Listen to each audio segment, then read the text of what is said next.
All right, I have 5:30. And we are going to call the Round Rock Independent School District Board of Trustees called board meeting to order on Thursday, September 3rd, 2020. We do have a quorum present with Trustee Moses on virtually. We are missing Trustee Math and Trustee Feller today. We will start with our Pledge of Allegiance.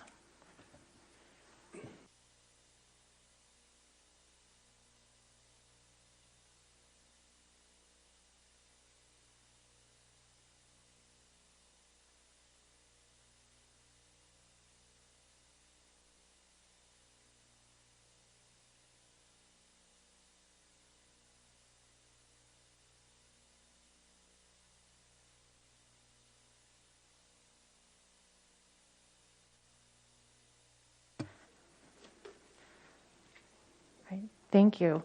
We will now go to item C1, which is public comment.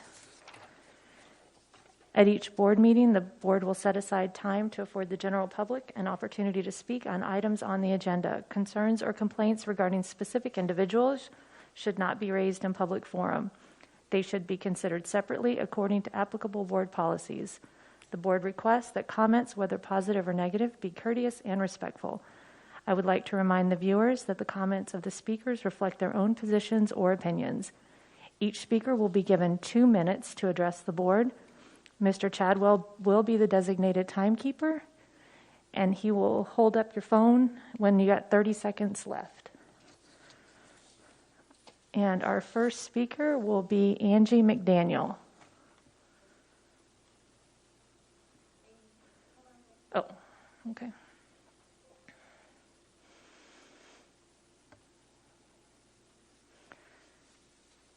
We will hold on for just 1 second.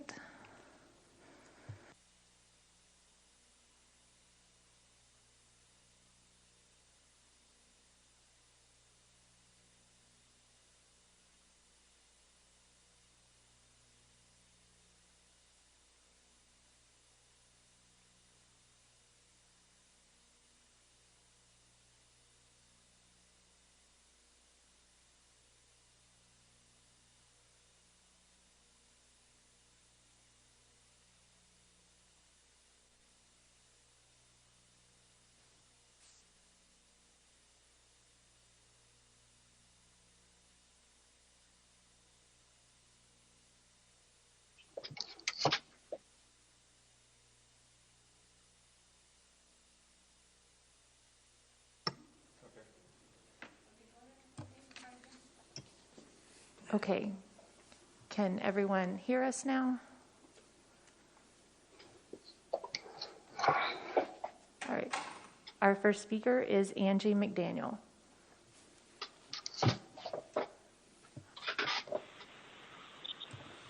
And to everyone who called in, this is Trustee Mason Moses. I will let them know that we can't hear them and that hopefully they are addressing that very shortly. Thank you. You're welcome. They still can't hear us. We can hear them though. Can we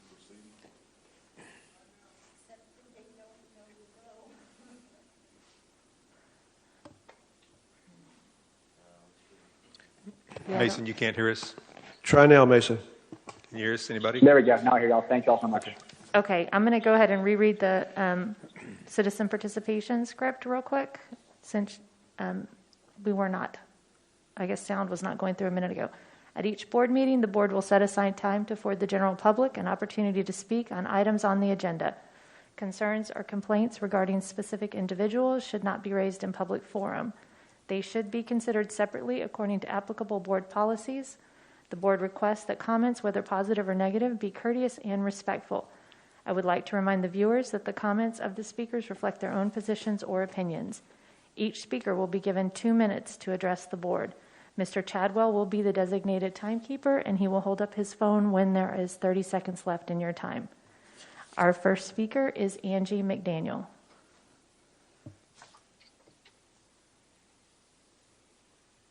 So just start whenever? Yes, ma'am. Thank you. As our Round Rock ISD leadership grapples with the difficult decisions they are facing, they might want to consider how history will judge the choices they are making to protect the Round Rock community at large.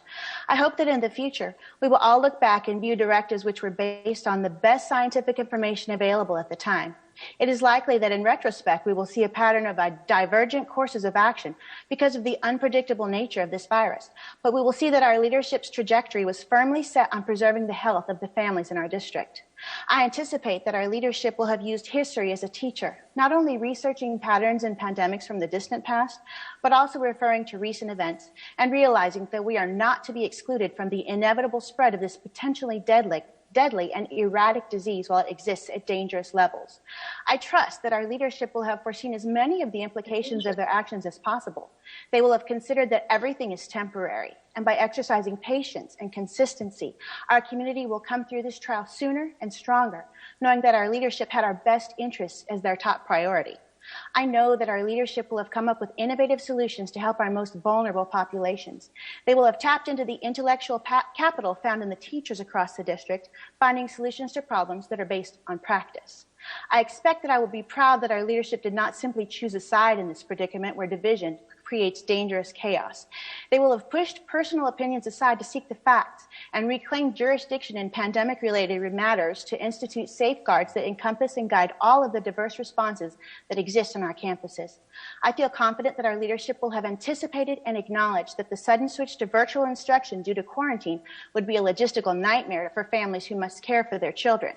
Our leaders will have designed ways to provide predictability. While inconvenient and difficult, at least families would know what tomorrow would look like. I am certain our leadership will have acknowledged that in-person school during a raging pandemic would cause mental harm due to social distancing requirements. Under such restrictions, children could not be allowed to behave like children, and that barrier against what is natural would impact emotional and therefore intellectual growth. As we look back, we will recognize that the leadership of Round Rock ISD led with courage, making the right decisions, and shielding our children from the tragedy of... Time's up. Sorry. I don't know if you could hear us or not. The timer went off, so if it's a little bit glitchy, we'll get it worked out. But thank you for your comments. Thank you, Chad. Our next speaker is Tracy Talkington.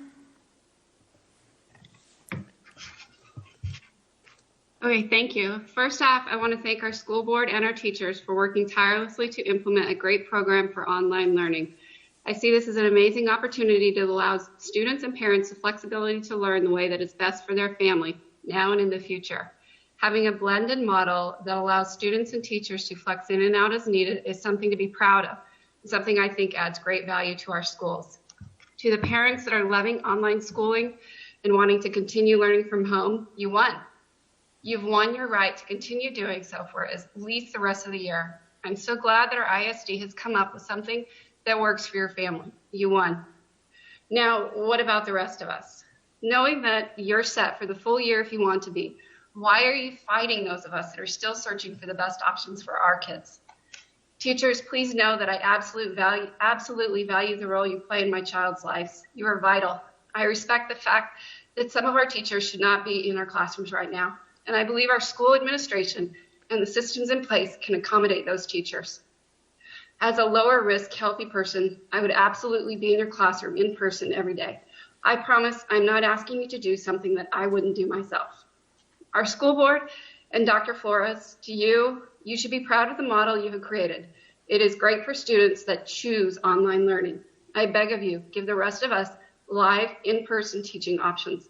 Our current plan is not acceptable. My kids are struggling with online learning, and you're going to push that even farther with your plan. I feel like you've purposely put in place a plan that discourages kids from wanting to be in school, and many teachers are pushing this same fear-based narrative in their online classrooms. You have a great fluid system that gives you what you need to be successful both online and with true in-person teaching. Please push yourself to create a better in-person teaching option that our kids are desperately needing. Thank you. Thank you. Our next speaker is Emily Kipp Wright.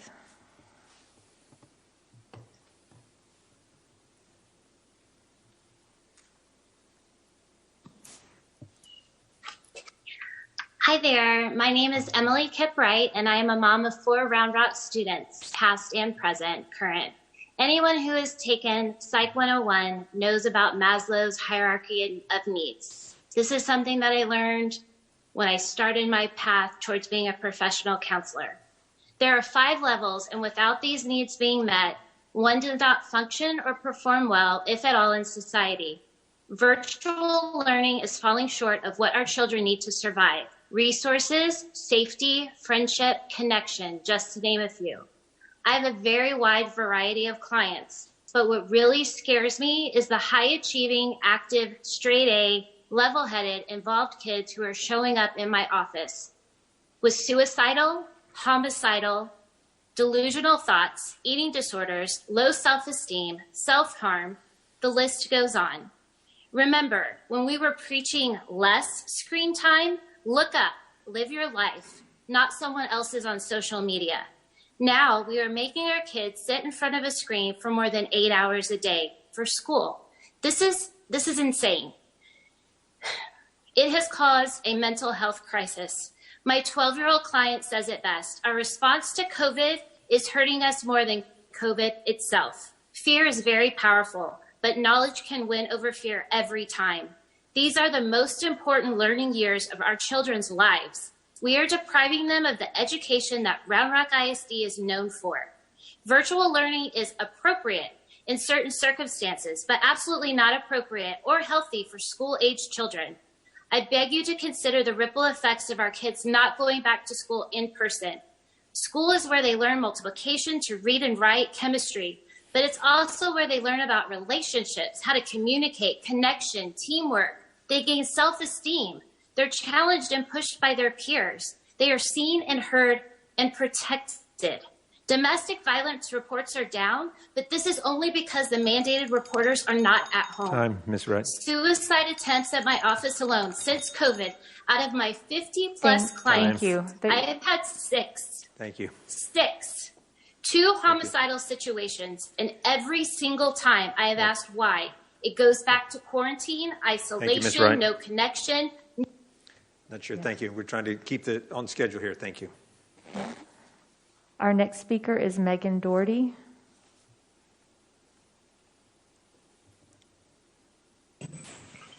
Hi. I am an instructional coach in Round Rock School District for 8 years, and I have loved my time here. The teachers and administrators that I work with here are unbelievable role models and inspire me daily. Teachers have been working tirelessly to learn how to excel at virtual teaching, and administrators are doing their best in a situation where there are no good solutions. They want to provide students with the best learning opportunities that they can, and for this reason, we need to delay reopening in-person school. There have been a lot of silver linings with virtual instruction. Teachers have shared that they have seen students participating in ways they hadn't seen before, and many students who might have been shy or hesitant to participate in our traditional classrooms are shining. I had the privilege of attending classes in McNeil and Deer Park this week, and I was blown away at the ways that teachers expertly led their classes. You would have thought they'd been teaching virtually for years, not weeks. However, teachers have very legitimate concerns about moving so quickly to in-person learning. Trustees, imagine if you were trying to participate in this board meeting while simultaneously overseeing a room of 10 children. Imagine you're trying to address a comment in this meeting and one child is also asking you a question, 2 children are talking across the room, and a third can't get logged into her computer. It's impossible to multitask this way, and in-person learning is going to interfere with our quality virtual instruction. This is also about teachers' emotional and mental health. Teachers are working all weekend, staying up till 11 or 12 at night to learn Schoology and video conferencing. They're giving our students everything they've got, but we keep piling more on their plates. All they're asking in return is a little time so they can be the best educators they can be. I'm asking, why the urgency? Why the rush when so many in the community are opposed to returning to school so fast?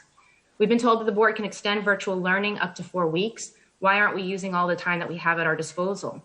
Teachers need your support, and you have the power to give them that support. Please use that power to ensure we continue to provide excellent virtual instruction. Thank you. Thank you.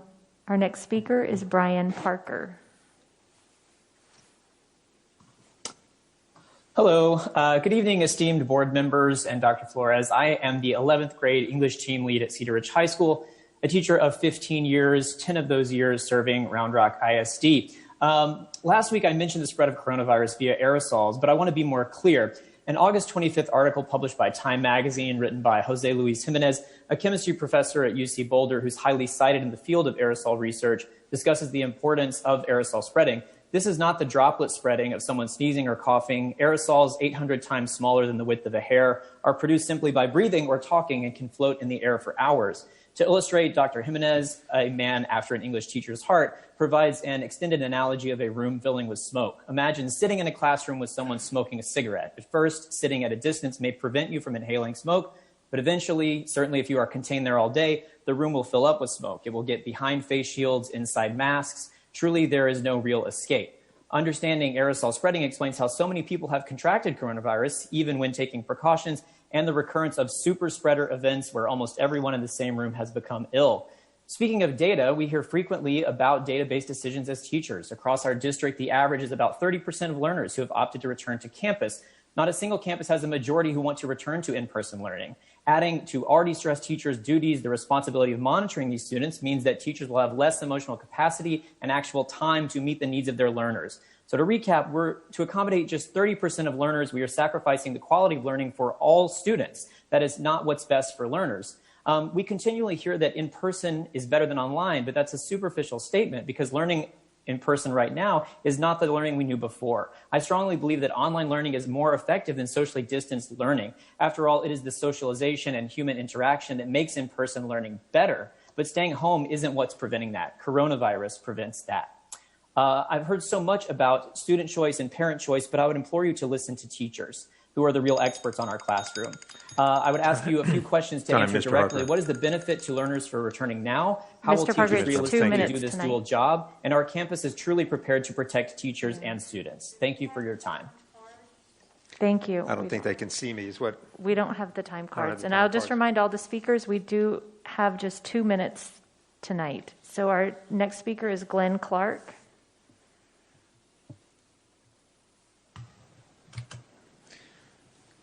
Hi, everyone. My name is Glenn Clark, and I'm a history teacher here in Round Rock ISD. I wanted to start by doing what I do best, and I'm going to give you a quick history lesson in order to make a point. In 1945, during World War II, Europe was dealing with one of the coldest winters on record. Higher-ups in the Army wanted to check in on the men on the front lines and see how they were doing.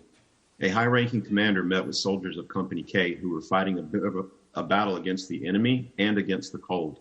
When the commander saw the men, he was upset that they hadn't shaved, and it appeared that they didn't meet his expectations. He asked why they hadn't shaved, and the reply he got was, well, there's no hot water.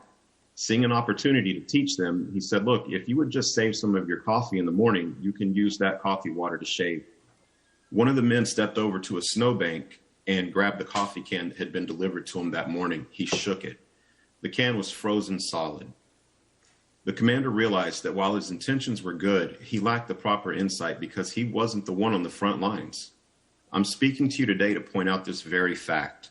Board members, parents, with all due respect, you guys are not on the front lines. And there are 3 things that I want to tell you as a teacher.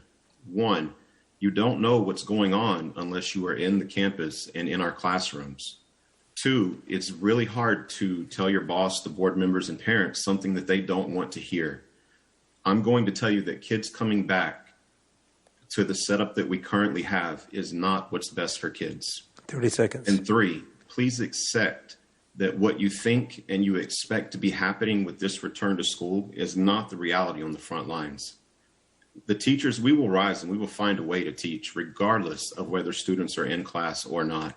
Please don't bring them back until we can resume class in a normal in-person environment. Having them come back to be babysat in the classroom is not the right answer, and I don't think it's what parents are expecting either. Thank you for your time. Thank you.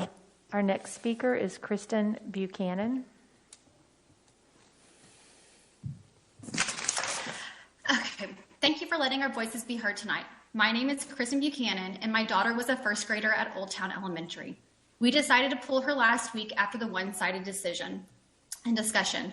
I am in a fortunate position to replace her virtual learning with in-person learning at a private school, but that is not the case for most, as that is where my heart is in this fight. For those who are silenced and choice was completely stripped.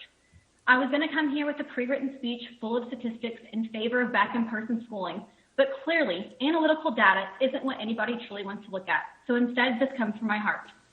We hear y'all talk about equity and safety of students being the #1 backbone of decision-making for Round Rock ISD, but what is equitable about removing choices? What is safe about parents having to choose to go to work to provide for their families or lose their job to stay home and teach their children? Because that is in fact what they are having to do. The teachers who want to be back in person, to do their job they so dearly love, whose voices are being silenced by their counterparts, are also facing this hardship. Do y'all realize how many families have young kids at home alone to fend for themselves all day?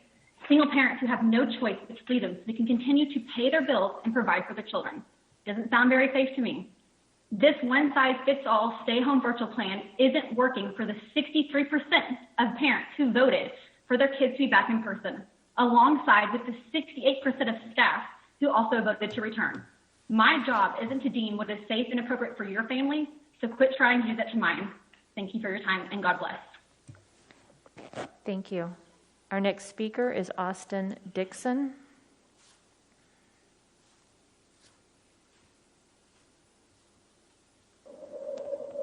Hi, my name is Austin Dixon. I'm an educator in Round Rock ISD, and I only have a simple question that I'd like the board to consider and be able to answer, and then any parents and faculty who are advocating for a return to in-person, I'd like you to consider this as well.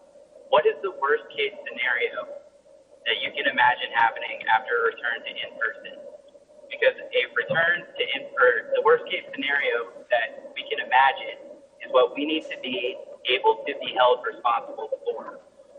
So if that worst case scenario is teachers dying after being exposed to this disease, and I know that a lot of parents don't believe that is possible, but I've seen it happen. If that is the worst case scenario that we can imagine, that is what our school board and our superintendent needs to be capable of being responsible for.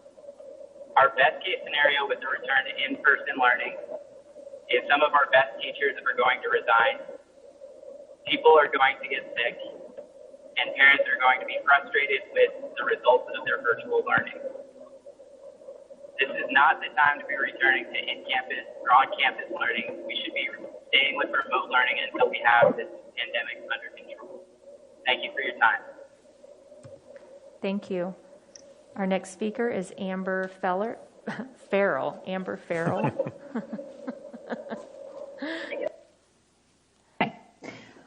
My name is Amber Farrell, and I teach in a self-contained special education classroom serving students with low incidence disabilities at the elementary level. I'm ready to welcome my students next week warmly and with love. However, I have deep concerns. When plans for what school would look like this year began forming, families and teachers of students in special education spoke up about the need for extra consideration for students receiving services.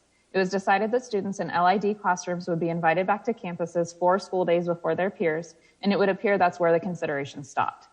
No information or support has been offered to the staff manning these classrooms, and without that support, we will not have the bandwidth to effectively meet the needs of students.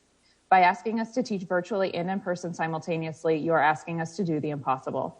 My co-teacher and I are pulling 14-hour days just to meet the needs of our virtual learners, which leaves little room for us to meet the needs of our in-person students and keep everyone safe under the new protocols. Every student deserves a teacher that can give them adequate attention. Equity is the buzzword this year. Where is it in practice? Teachers have been asking valuable questions and have been met with non-answers and vague, ever-changing guidelines. The PPE that was promised to LID classrooms has yet to arrive at my campus. We've been begging for help and have been met with pandering remarks like we're all in this together. Let me be clear. Teachers, campus administrators, related service providers, paraprofessionals, librarians, school nurses, counselors, and the parents and families who are working so hard for their children, we are in this together because we are already here, ready to love and support our students and each other through these uncertain times. 30 seconds. Those making decisions for us from a distance without our input are not in this with us. The district knows we are here for our students. You know we will always put the hours in and we will never not do for kids. And for that, we have been egregiously taken advantage of at the expense of ourselves, our families, and our students. You have tried to prove how much you value our students by allowing them back first, but without supporting LID staff and students, it is nothing more than a dog and pony show. Consideration of our students cannot stop at the date they're allowed back in the building. Time, Ms. Farrell. Our kids are not expendable and they're not an afterthought. Thank you. Thank you. Our next speaker is Jackie Conley.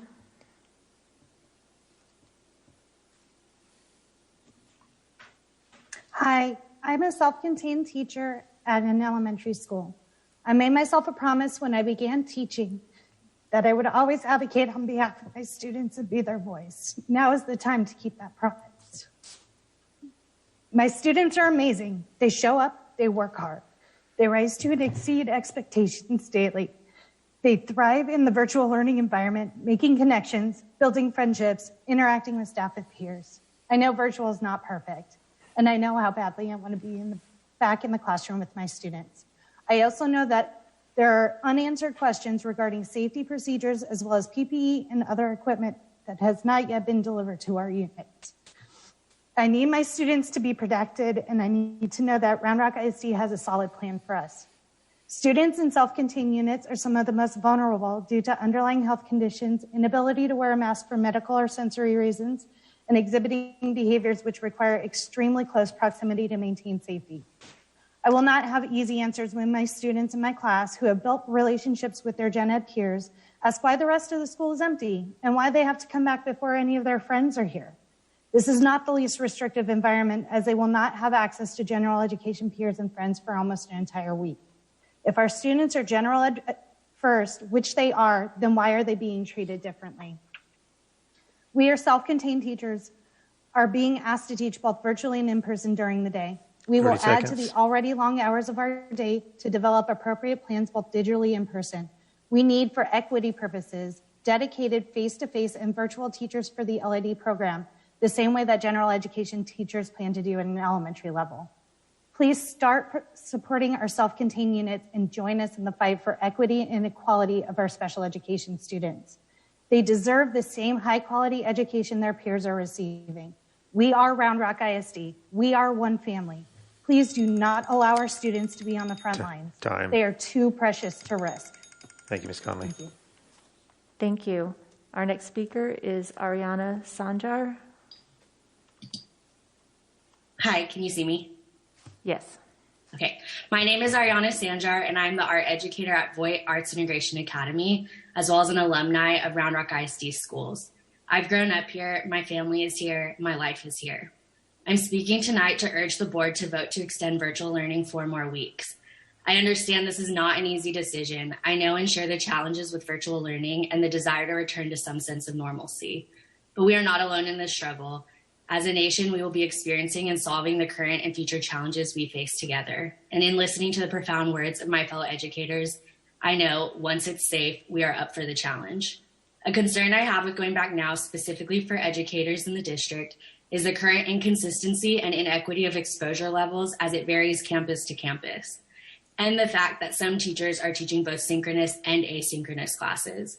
I keep hearing how personal choice is important in this decision, yet educators do not have the choice to keep themselves and in turn, sometimes their own children virtual. I fear the fallout, whether immediate or long-term, from our voices not being heard. I am proud to say my school leadership is truly doing their best to keep my campus safe, but I do have some concerns which are out of their control. Mainly, according to the Texas Tribune, Hispanic children are 8 times as likely as white children to be hospitalized due to COVID-19. Voight's population is about 73% Hispanic. I fear for what could happen to the families of my students, many living in multi-generational homes with elderly relatives. We've claimed to make equity a priority in our district, yet this decision seems to counter that. 30 seconds. The way I see it, we have 2 choices, both less than ideal. One, to reopen school doors to students, follow strict social distancing practices, and undoubtedly risk health and safety. The other, to extend virtually, prolonging the challenges of remote learning and our own personal discomfort. I find the latter to be the only realistic choice in order to continue decreasing numbers in our community. We can avoid seeing another spike in cases, loss of more lives, and an unnecessary cycle of interruptions to the school year. The choice is yours. Thank you for your time. Thank you. Thank you. Our next speaker is Neil Hinton.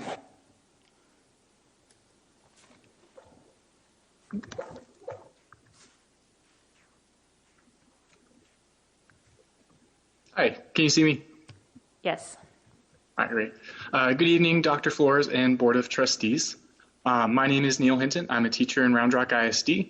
Additionally, I've lived within Round Rock ISD since 2003, attending Spicewood Elementary, Canyon Vista Middle School, and Westwood High School. Now, perhaps we have become desensitized to the word, but we are in the middle of a pandemic, and one that has killed almost 200,000 people in this country alone.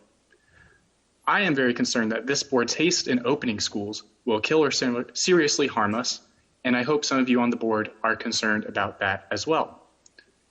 The district has repeatedly stated that its top priority is staff and student safety. With that in mind, Board of Trustees, I have one question and one question only. Can you guarantee us that not a single student, staff member, or member of their families will die or be left with a permanent health condition caused by COVID-19 due to you all reopening schools? Please keep in mind that if your answer is no, that you cannot guarantee that, and you open schools anyway, then you are knowingly endangering the lives of your community, your staff, and your students, and all resulting and entirely foreseeable consequences are on you. Please hold a vote to extend at-home virtual learning tonight. Thank you. Thank you. Our next speaker is Elizabeth Pruitt Sanchez.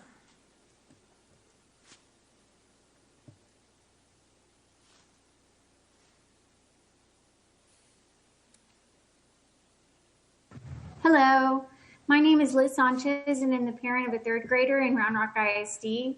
Extension of virtual only school is a bad idea. Here's some reasons why. First, many families are choosing virtual school not because they think it's unsafe, but because the on-campus environment is too restrictive.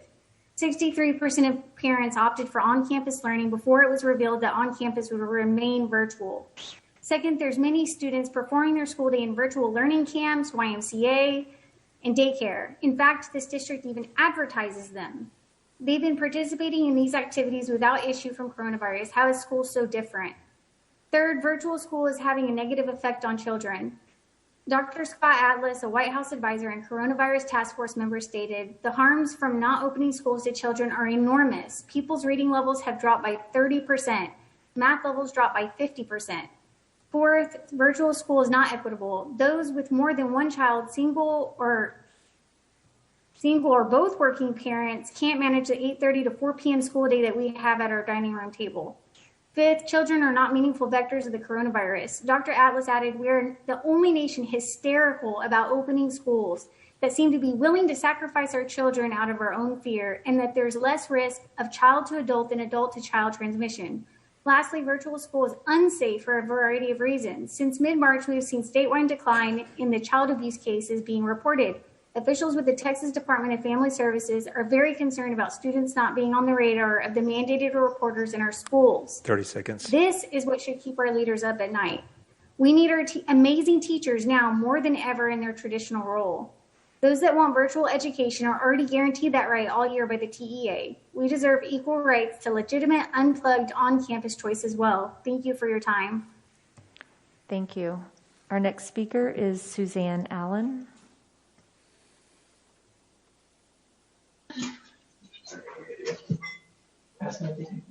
My name is Suzanne. I have 3 children in Round Rock ISD. I have 2 students that are gifted and 1 with special needs who needs extra help. With the plan that is set in place for on-campus learning does not meet my special needs child's needs or anybody else who has special needs children. To sit in a class with a mask on and be babysat by whoever's in the class to be on a computer and watch the videos that they would watch at home is not meet her needs. Like virtual learning, her IEP is not being met. What are we doing for the children like this? She's falling behind and will not thrive. I also have a brand new 9th grader who is in sports and made the cheer team and the dance team, but don't get to practice or be a part of. We need to come up with something that will be better for our children and their mental health, because my 9th grader is really struggling dealing with being home, not being a part of the cheer, not being all the things that she thought high school was going to be. So I just wanted to say that going back to school on September 15th to sit in a classroom with a mask on for 8 hours doesn't seem fair for anybody. Thank you. Thank you. Our next speaker is Sarah Coons.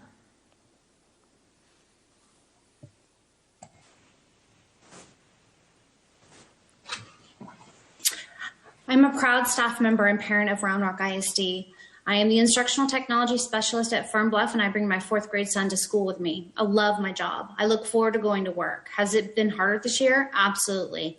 Virtual school is new to everyone. We've learned so much in the past couple of weeks, and we are getting better at every day. I've stayed silent because I have felt that my district was doing the right thing. They were prioritizing staff and student safety first. It is said at every meeting and presentation that I've seen or been a part of, and I believed it, but I can stay silent no longer. I'm going to get very, very personal. I have eczema and it's an autoimmune disease. However, I have not applied for an AWA, even though I have a letter from my doctor, because I'm terrified of being forced to resign. I'm going through a divorce and I'm a single mother. I need this job and I love this job and I don't want to resign. So when you ask about how many teachers have applied for AWA, you aren't getting an accurate number, because I know that I am not alone in feeling this way. But that's not the important thing right now. I have a 9-year-old son and he is a 504 student. He has struggled with virtual school, but he gets better at it every day. He is my world, and if something were to happen to him, I just can't even think that way. So I've chosen virtual school for him, and I have that choice, and I thank you for that. I'm very close to my parents. I visit them every 3rd week or so in San Antonio. My mother is a retired teacher who suffers from severe asthma, and my father was just diagnosed with stage 4 metastatic renal cancer last week. It has spread into his lymph nodes, and he has a 12% chance of 5 years. I'm going to see them both this weekend, and I will have no idea when I will see them again after I report back to work. I will not take the chance of giving them coronavirus. Does this qualify me for a work accommodation of some kind to leave? No. But as an ITS, I go into every classroom on campus. I interact with every teacher and student, and I love it. But right now, is that safe for me, my child, my parents? No. But do I have a choice? No, I wasn't given a choice. I don't qualify for ADA. My job would be too difficult to do with an AWA, and I can't afford to resign. It is out of my hands. But you have the opportunity to give me 1 more month to visit my parents, to help my child with virtual school, and to keep this community safe. Please extend virtual school until it's safe. Extend it 4 more weeks. And if the metrics still don't look good, then fight to extend it longer. This is coming from a person who understands the challenges everyone is facing during virtual school. I'm working till 11 o'clock most nights. I work all weekends, and I answer emails, phone calls, text messages from parents, students, and staff members at all hours of the day while helping my own child with virtual school. Is virtual easy? No. Is it ideal? No. Is it perfect for every child? No. Does it keep everyone safe? Thank you. Thank you. I'll remind everyone of the 2-minute limit. Our next speaker is Chris Frizzell. Hello, can you hear me? Yes. Okay. I appreciate you letting me speak today. I don't have any prepared remarks. I'm just a dad here in Round Rock. Went through Round Rock ISD myself for 8 years, and my dad was a teacher for 17. I have 3 kids in the school district. I don't really have that much of a statement. I mean, I do want my kids to be back in full-time school with a live teacher. The question I have is more of the hypocrisy. So do our kids, our boys in general, are they immune to COVID-19? Because they're going back to play football. And the last time I checked with football, you can't socially distance. The last time I checked with football, you tackle, there's spit, there's sweat, there's blood, there's dog piles in the middle of a field. And yet I'm hearing from some of our teachers that they're not willing to come back to work. That's fine, but we're going to allow our kids to do it. So it's just funny to me that sports are okay, football's okay, but you can't come in and get a live education. And I hate to even say that. It pains me to say that because I'm an athlete. My kids are athletes. I don't want to see them lose their sports after they're already losing real education. But I'm also hearing that band isn't getting to participate on the field, but people can lay on top of each other on the field and breathe each other's breath and spit and sweat on each other. My kids are sacking these teachers and people's groceries, and they're working. My son all summer worked with kids at a day camp for Round Rock, the city of Round Rock, and yet we can't have teachers in here. Why are our kids 30 seconds more brave than some of the people who work in this district or this board? That's it. Thank you. Our next speaker is Sam Jones. Can you hear me? Yes. Great. I've taught in this district for 10 years, and during those 10 years, I've had several different roles. I've been a counselor, a consoler, a parent, a mentor, a friend. I've given money out of my own pocket for school lunches, and I've given up my lunch break countless times for tutorials or just to play Seinfeld trivia with some students. I've gladly dressed up on several occasions like Bob Ross, Indiana Jones, and even Willie Nelson on Rockstar Day purely for the kids' enjoyment and engagement. But in all honesty, I will say that even though my Willie Nelson braids were spot on, I still ended up looking more like Pippi Longstocking. But the kids loved it, so it's okay by me. I love my students like they're my nieces and nephews, and there's little that I or any other teacher in this district wouldn't do for their students. But forcing us back into an unsafe classroom, giving them no choice but to risk their lives or their livelihood is just cruel. Right now, I feel ashamed that I've worked so hard for this district for so long. I'm ashamed because I really believe that myself and my work was valued, but by ignoring the pleas of the overwhelming majority of teachers and sending us back into a potentially deadly environment, we feel that you view us as expendable and disposable. Have you stopped to consider how many people will walk through the doors on the 15th with COVID-19, or is that even a concern? Because it's going to happen. Teachers are terrified and angry because we know exactly what it's like to be in the classroom. Your decision to send us back is forcing several extremely effective and experienced teachers to resign. Not only will you be adding more stress and work for the teachers, you'll be harming the students by causing them to lose such caring and talented educators. 30 seconds. We ask that you view us as assets to this district and have a little patience and grace. At this moment, the One Family slogan is extremely insulting. Family is concerned about each other's safety and actually listens to each other. I'll be conservative and say that you are choosing to ignore the distressed voices of 90 to 95% of the people that actually make this district world class. You're failing us as leaders. This is not how One Family treats each other. You've got the power to keep everyone safe, but instead you're choosing to turn your backs on us. I truly hope that you'll make the responsible decision and listen to the people that you're choosing to sacrifice. Time, With Mr. a simple Jones. vote tonight, you can guarantee the safety of every person in this district. Thank you. Thank you. Our next speaker is Matt Buss. Thanks for the opportunity to speak today. I'm a parent of 3 kids in Round Rock at the high school, middle school, and elementary level. I'd like to touch on 4 points very quickly: virtual learning, science, equity, and transparency. Virtual learning includes daily frustrations with something, but we have amazing teachers. I just wish they weren't filtered through a Google Meet. I'm sure these teachers are brilliant and can make loads of money doing something else, but they're humble enough to not say that out loud.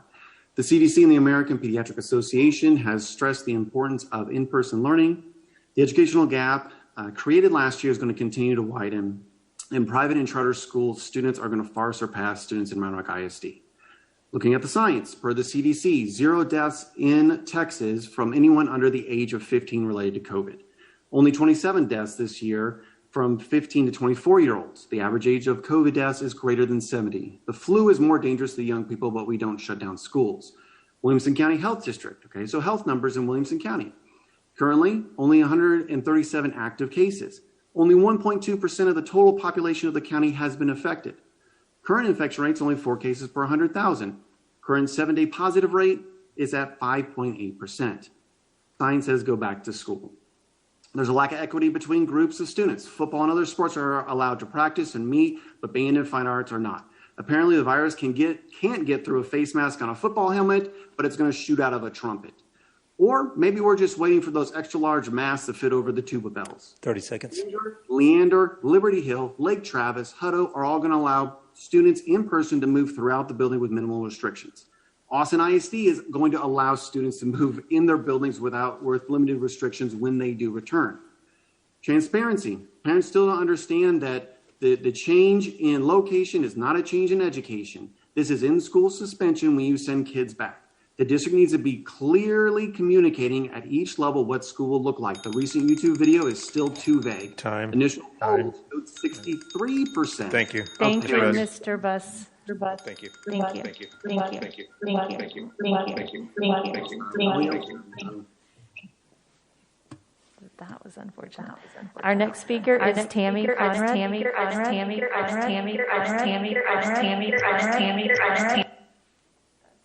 To me? Thank you. I have been an educator in the district for 14 years, and I actually had a great day today, a very productive day with virtual education. Here are my concerns about the current proposal. First, it says we are opening to stay open, but there's a 3-day holiday weekend coming up, and we know there are trends that there are case increases within 2 to 3 weeks after long weekends. I don't understand how the district can plan to reopen on the 10th and 15th, even with limited numbers. This seems more like a plan to open and possibly stay open, but more likely not. Look at the communications section on the facilities and safety slide.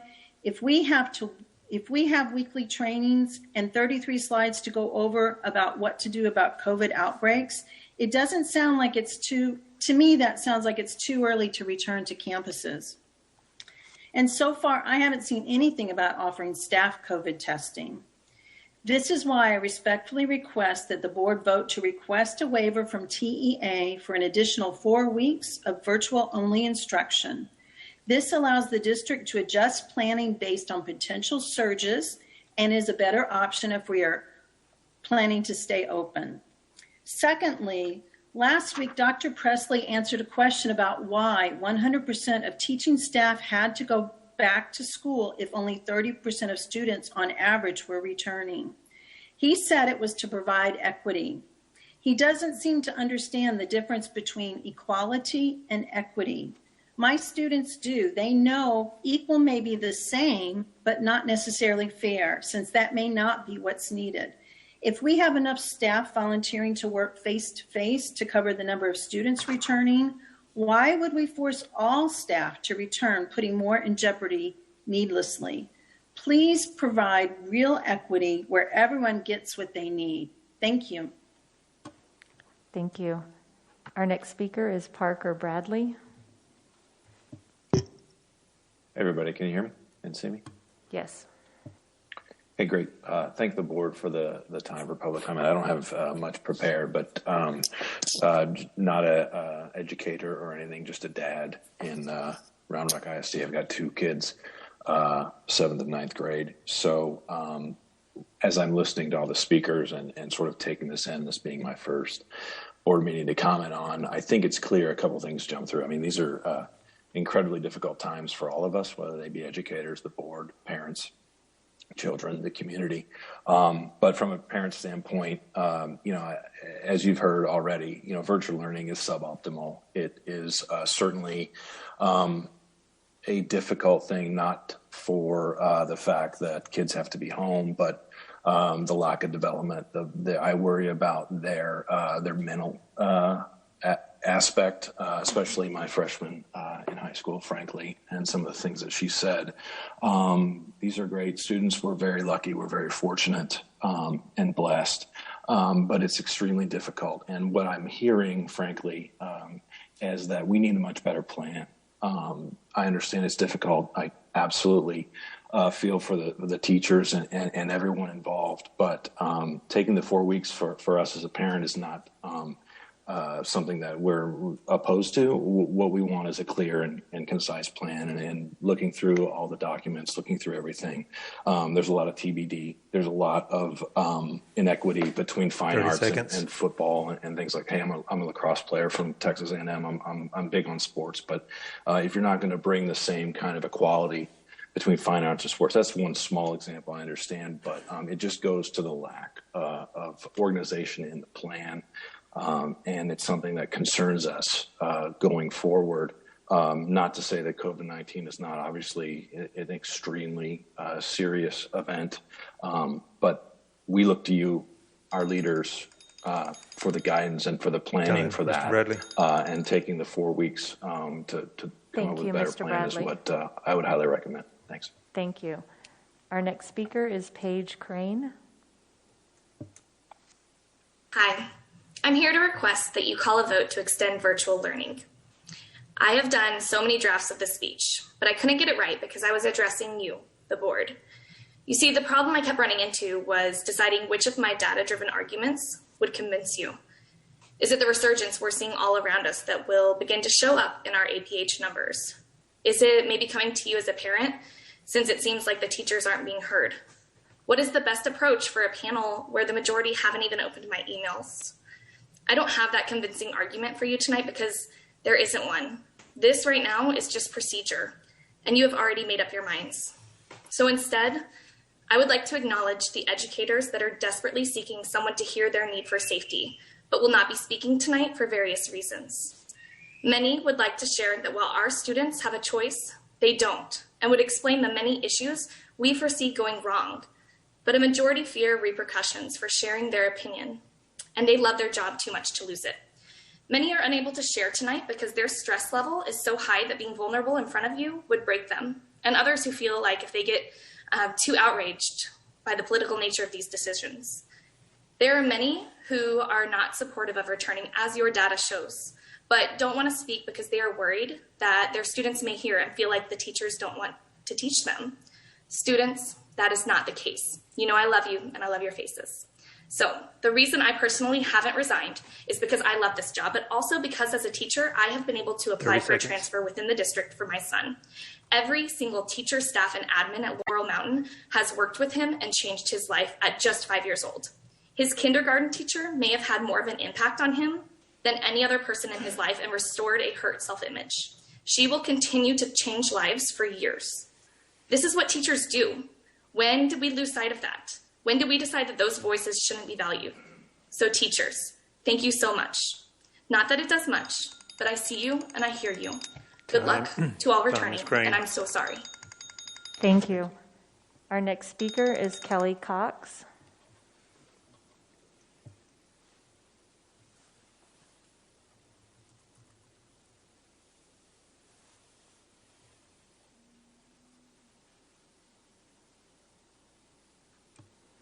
Do we have Kelly on as a participant?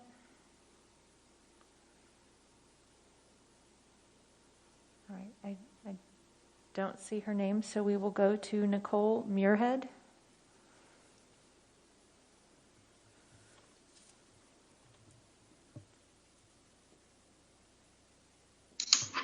Hey there, can you hear me? Yes. Members of the board, thank you for letting me speak. Round Rock ISD has provided my kids with top-notch education since 2007. Due to COVID, that changed last March for the remainder of the school year. For my children, that meant asynchronous virtual school with no real incentive, no accountability, no reward, and no social interaction. In addition, it meant no senior prom, no senior awards, no district golf tournament, no project graduation, no grades, no musical theater, no dance, and so on. But hey, we were all scrambling due to COVID, which was really important, so it was understandable. We started a new school year with the synchronous, asynchronous virtual learning model on a different platform, but so far, the same results, if not worse. Students are not being given the same opportunities in education, fine arts, athletics, etc. Students are being asked to stay isolated and sit in front of a screen for 6 to 8 hours a day, which is unhealthy and depressing. Parents who work full-time are having to perform at work and manage tech issues, answer questions, handle breakdowns, frustrations, tears, make sure their students stay on task during asynchronous time, etc., creating work-life imbalance and incredible stress on the family, which is not sustainable. We all make choices every day about what kind of risks we are willing to take, especially now as things start to open back up. For our family, we chose to let our son attend Texas A&M rather than learn remotely. We chose to let our 10th grade daughter attend in-person dance classes since May, where they've not had one case. We chose to let our 7th grade son play select basketball since June, where they've not had one case. These are choices that we made for our children. I know some parents chose not to let their children do these things. The point is, we all got to make a choice, a real choice. With the current in-person education plans in Round Rock ISD, the choice being presented is either stay home and continue isolated virtual learning, or go sit in the same classroom all day at school with a teacher who essentially monitors virtual learning. Members of the Round Rock ISD Board of Trustees, I urge you to give us a real choice. Protect the teachers properly and open our schools again for in-person education now. Thank you. Thank you. And that was our last speaker. So we are actually going to take our agenda out of order just a little bit. So I will just let everyone know we are going to do D1 of closed, but then we will come back into open and do F1, which is the reimagining education, and then we'll go back and do the rest of the agenda. We'll do the last two, D2 and 3, at the very end of the meeting. Though I do need to make clear to those that spoke and those that are watching that our reimagining education is a discussion item. The administration is not bringing a recommendation for a vote tonight, so there will not be a vote tonight. It is a discussion item only. It is not an action item. So with that, we will go to D1, pursuant to Texas Government Code under Section 551.071, the board will meet in consultation with attorney regarding EEOC complaint. And it is 6:24, and we will go to closed. I believe that sound is on. So it is 7:26 and we are coming back into open session. Are there any motions coming out of closed? There are none. Take a quick break. Yep. So we are actually going to take a 5-minute break, and we will be back at, well, let's say 7:40, right? A little bit more than 7:35. Oh, yeah, 7:35. Thank you, Chad. Jennifer, I think we're going to come on back. Thank you. Yeah, there's Mason. So we are all back. We are going to now go to F1, which is a discussion item only, reimagining education. Dr. Presley. Thank you, President Weir, members of the board. I want to first begin tonight by thanking all of our staff who've worked so diligently since March to prepare for the learning that we've had in the past and that we continue to improve on every day with the virtual platform that we have. All of our principals, their staffs, area superintendents, everyone in teaching and learning communication. It's been a true team effort to provide a great education to the students in Round Rock, and we continue to do that. Tonight we're bringing an update again to you with Reimagining Education and bringing you up to date on the strategies that we've been using and that we'll continue to use as we target the return for 1% of our students in specialized settings on September the 10th, and then about 30% across the district in person on September the 15th. As most of you know, and I think I'll make a point of this now, parents have an opportunity to change their choice. If they're virtual learners at home, they can change their choice at the end of each grading period, which for us will be at the end of the first 9 weeks.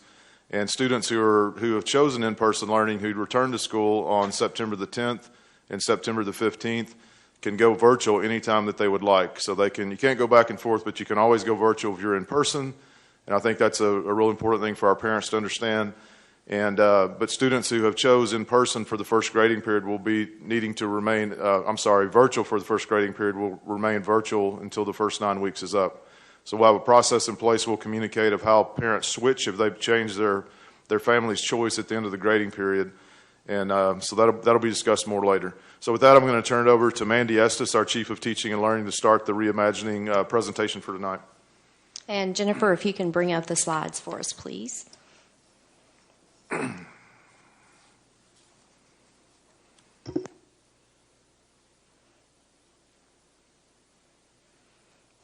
So good evening, trustees, Dr. Presley.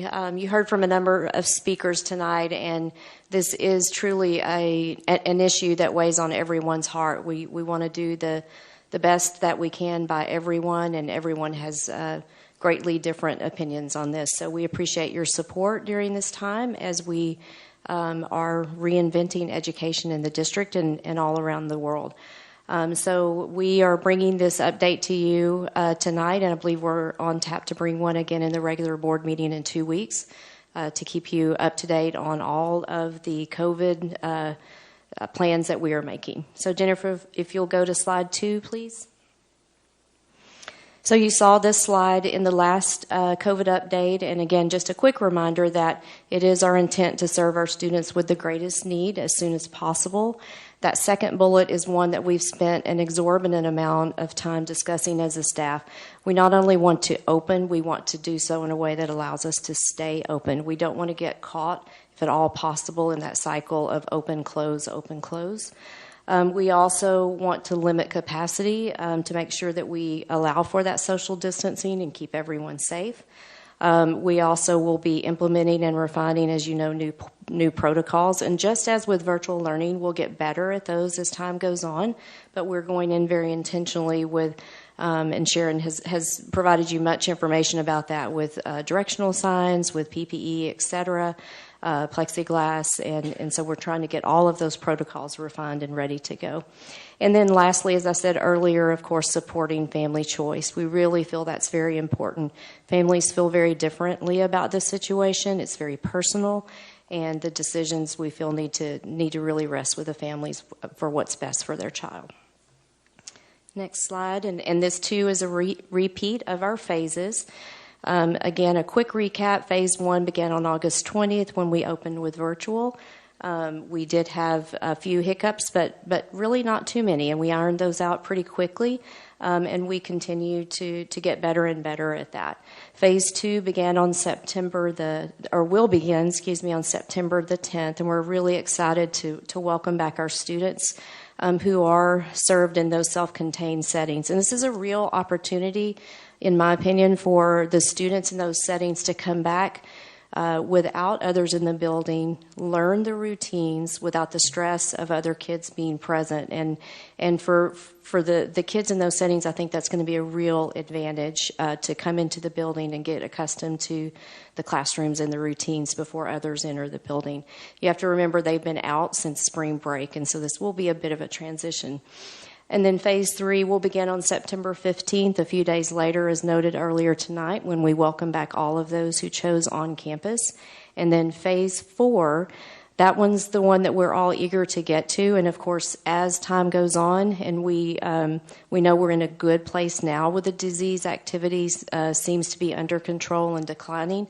And as that continues, we'll balance the health metrics with the number of students who want to come on campus, especially at the 9 weeks. We anticipate we may have more coming back at 9 weeks, and we'll begin to transition to more of what we would consider a typical school, where there's more intermingling, more moving through the hallways.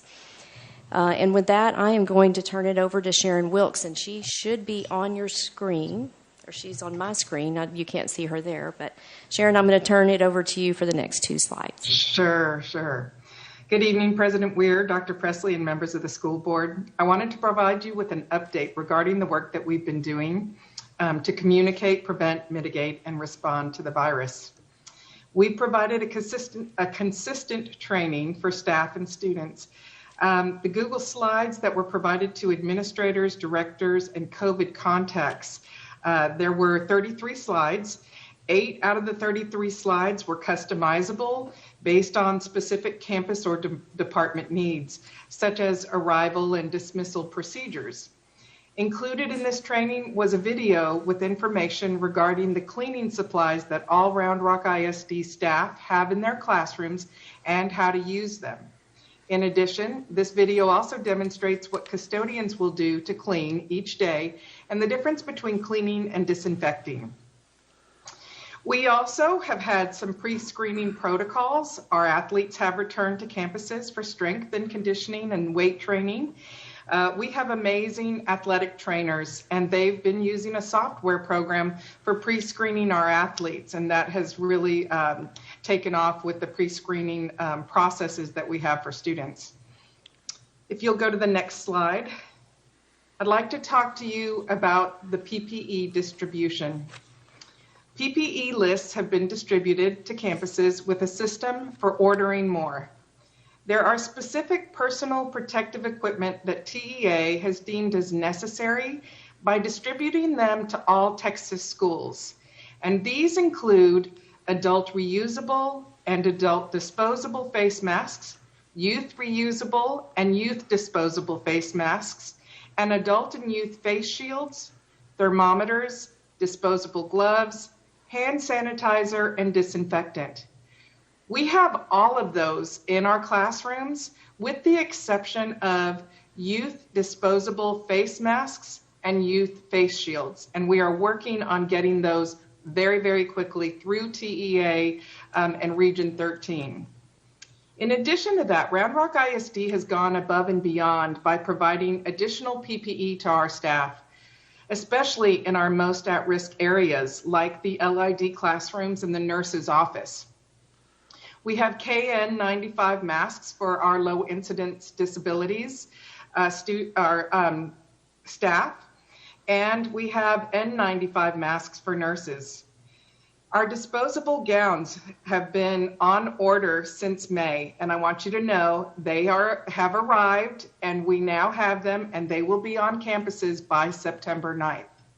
In addition, we've had plexiglass that's stationary for reception areas and plexiglass carrels for our pre-K through second grade students and our LID students as well.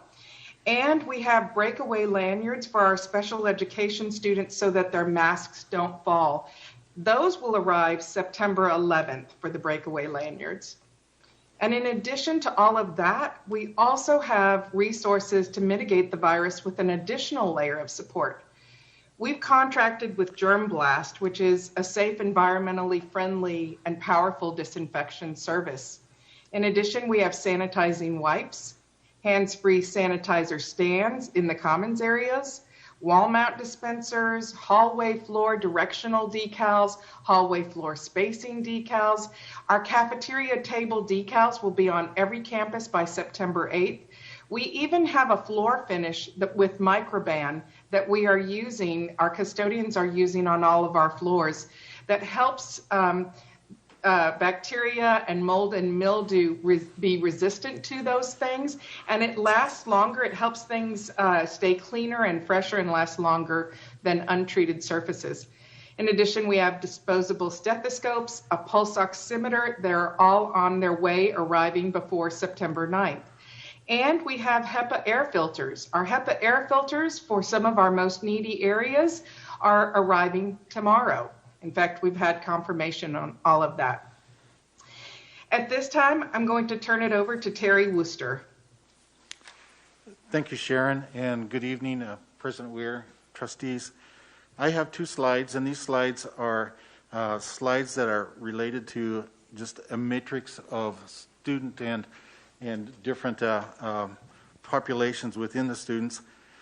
According to the Austin Public Health Guidance for Reopening Schools, there is a comment about looking at the capacity of the facility in regards to what is 25%, what is 50%, or what percentage of capacity you actually have. And there is always a conversation, we've had this conversation at boundary changes, about what is our true capacity of a school. And so we've been working to establish that capacity by way of a TEA compliant capacity, and knowing within our permanent structure, our permanent brick and mortars, that capacity is listed in the first column, and this is the same number and column that we saw back when we were discussing boundary changes. However, we've moved some portables around this summer, and so we've updated our portable locations and accounted for those portable classrooms to create a total capacity based upon a TEA recommendation for a formula. And then from that point, we've also added a on-campus selection column, which actually calls out the number of students that have been enrolled to come back in person. And that number is the instructional choice as of September 1st. And so you'll be able to see that comparison from on-campus selection to 25% COVID capacity by way of calculating that 25% from the total capacity, and then of course 50% capacity. So this matrix is nothing more than just an up-to-date comparison of the statistics that are available to us today for both slides. And from this point then, I'll pass it on to Randy Hefner, our Director of Health Services.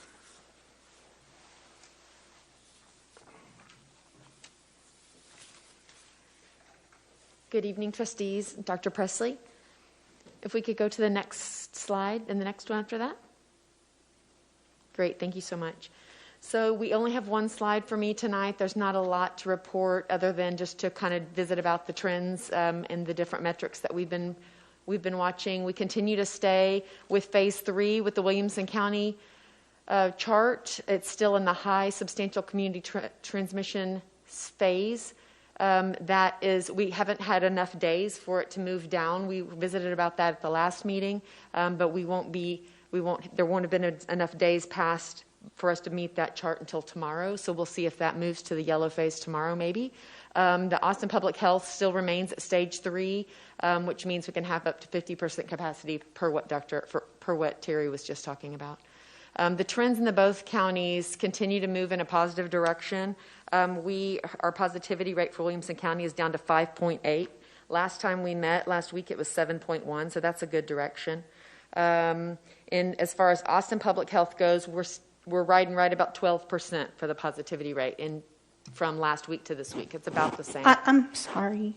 I contacted Austin Public Health, and they said it was 6.2, and I have it on the I'm looking at the dashboard right now. So on the dashboard, if you're looking at the one, is it the one where it's over on the bottom left-hand corner? That's correct. Okay, so does it say the date? Because But I contacted them about that, and they said that they cannot calculate positivity until they have 2 weeks of data, so that it will always be 2 weeks behind.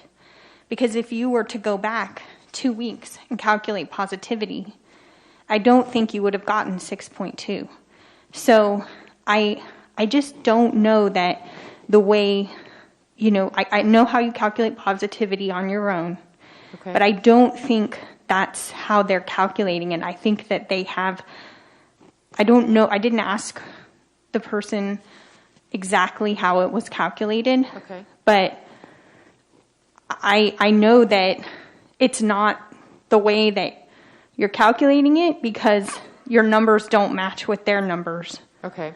So I'm just going by what Donna Sundstrom, she works for the she's one of the chief epidemiologists. That's who I in Austin talked Public to, Health. too. Oh, okay. Well, she's the one who sent me how to calculate it in the chart that is on the DSHS website. And So maybe their data changes. Like maybe, Oh, I'm sure. I don't know, because you could go back and calculate positivity for 815 based on the data you had on 815, and I don't think you would have gotten 6.2%.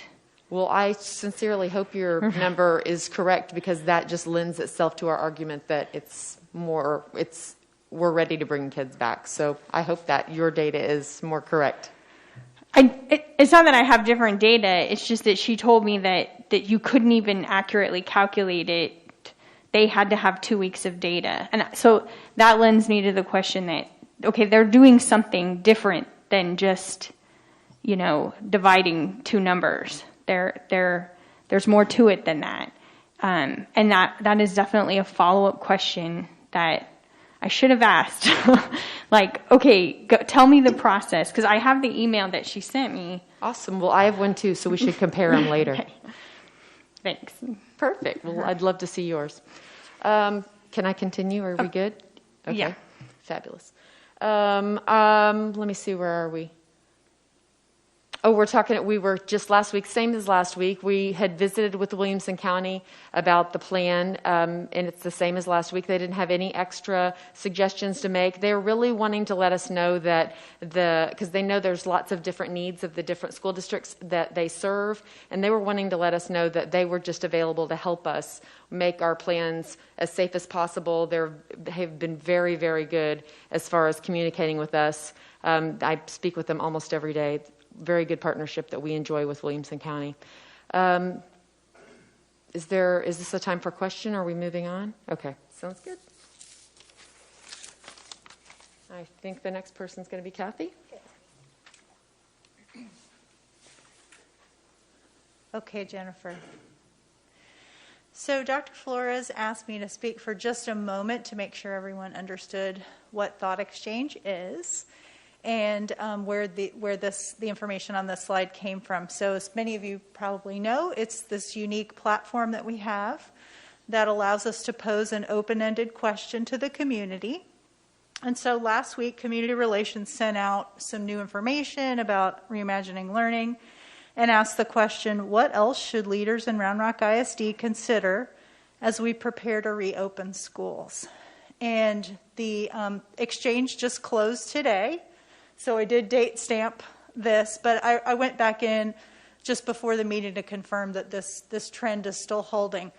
So, and Patty also posted the link to the exchange, so anyone who accesses the agenda can explore all of the thoughts on their own. And I'd say that's one of the main strengths of this tool is that it's all of the thoughts that are shared by the community are available to everyone else who participates and then to anyone who's interested afterwards. So it is a two-step process where the participants answer the open-ended question. They can answer several times if they'd like.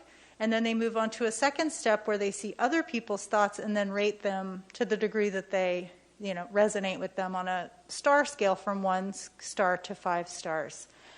So, like I said, the results really speak to them for themselves, and they're available for exploration by anyone with the link.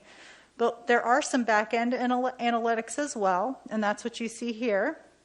There's an an analysis that allows, an algorithm that looks for strong differences, and the one that was strongest and sort of made the most intuitive sense was the one you're seeing here. So there are definitely two lines of thought, as I'm sure you're aware from all the feedback you're getting and public comment. There are people who are very strongly concerned about reopening schools, feel that it might be dangerous and should be delayed, and another group of people who are anxious for schools to reopen.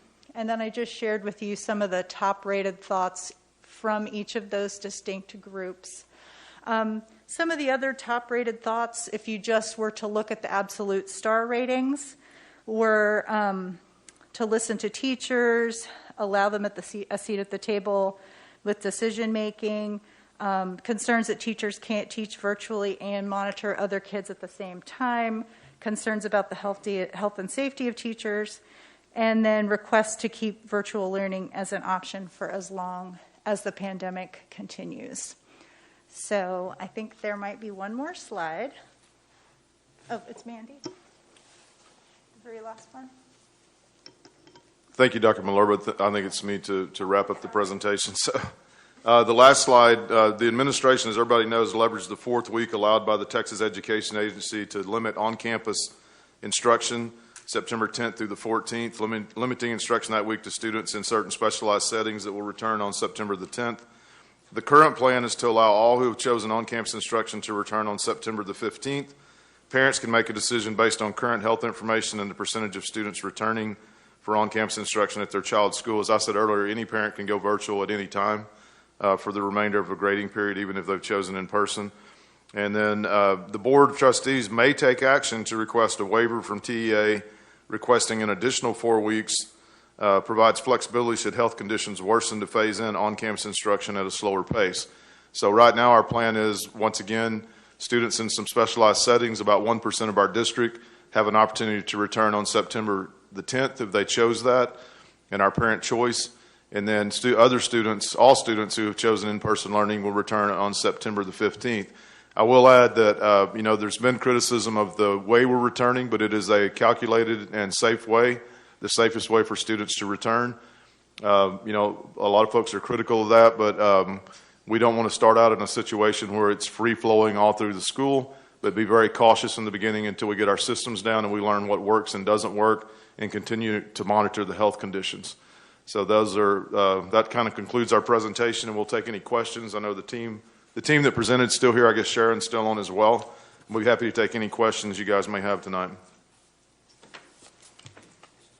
Does anybody have? I got one. Okay, Mr. Chadwell.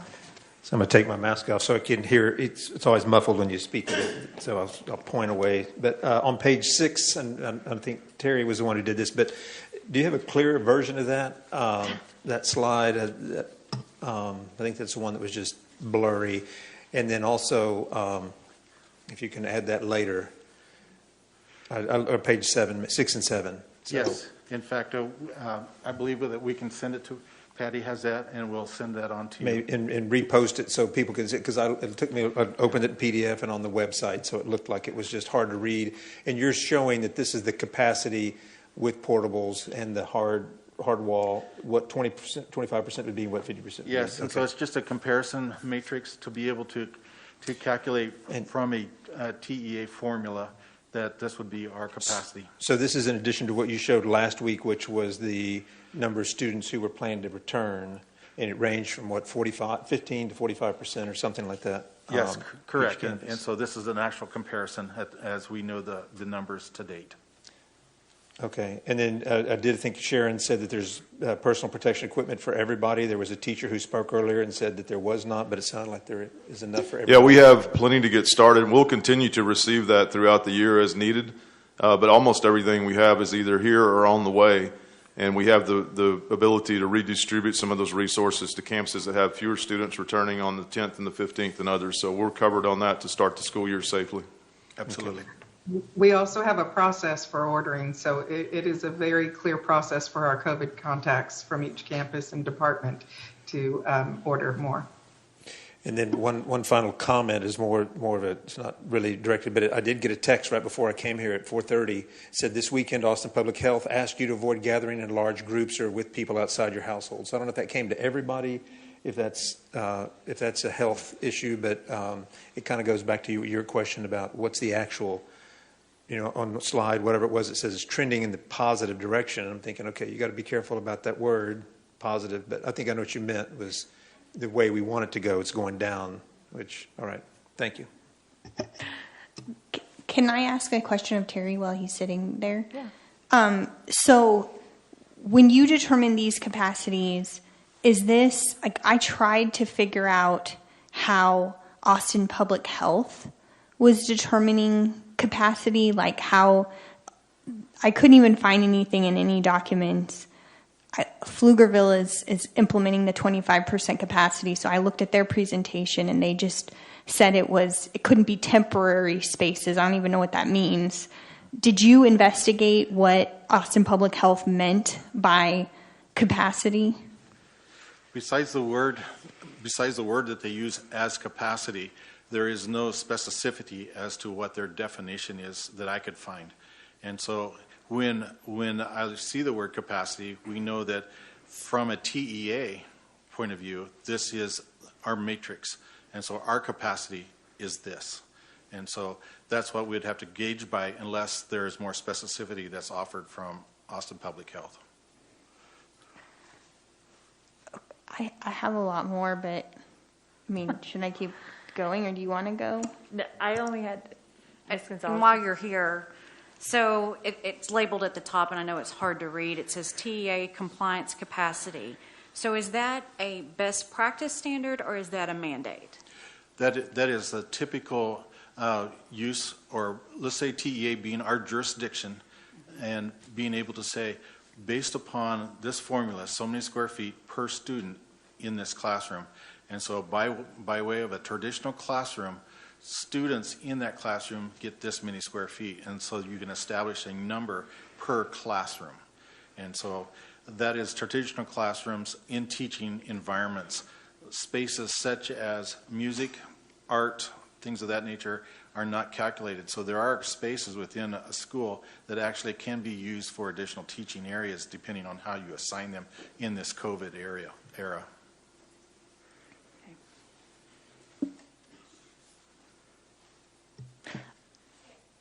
I have one more question for Terry.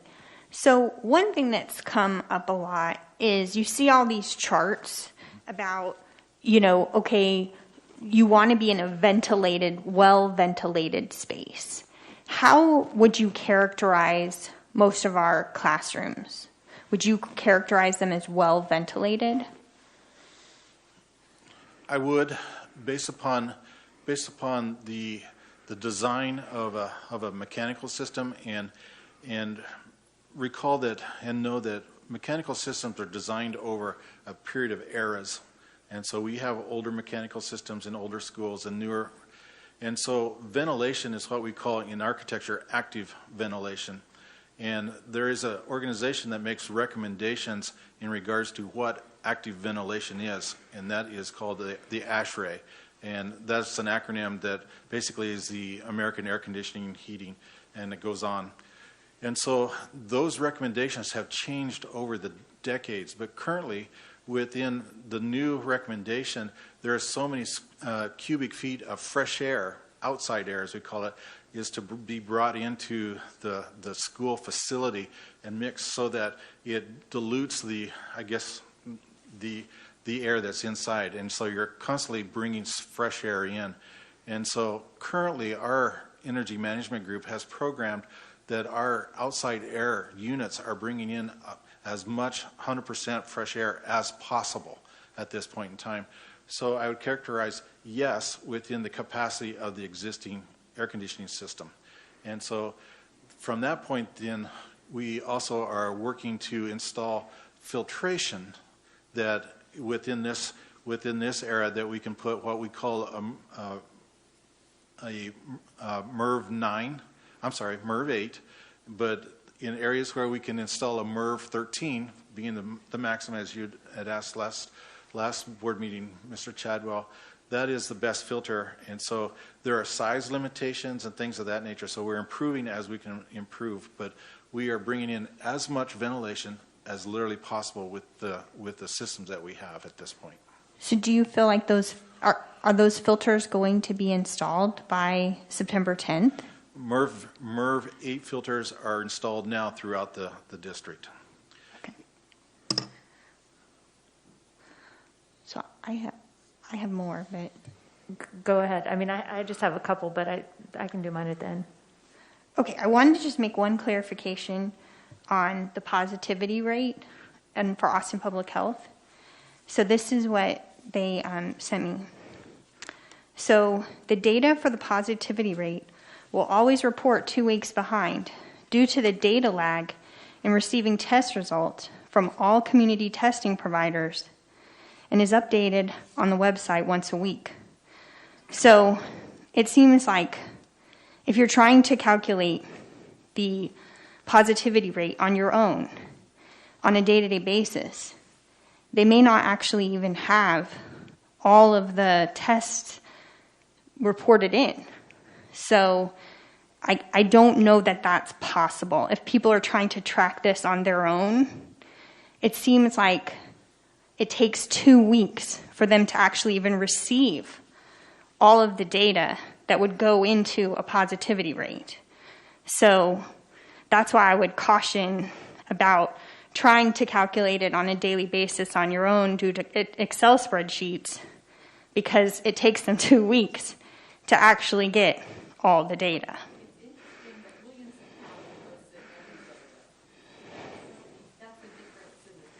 Yeah, Brandy was saying that Williamson County posts it every day.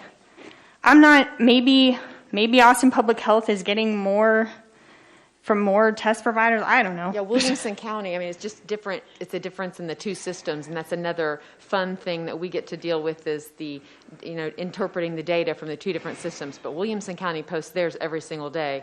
Austin Public Health, you have to dig for it, and they have that little one in the corner. So we're just trying to, when we're trying to use our metrics with two different counties, we're just trying to make those be as similar as we can, even though they don't report the same thing. So I'm right there with you trying to track this stuff every day. Super frustrating. It's a challenge. But, I've learned more all the time.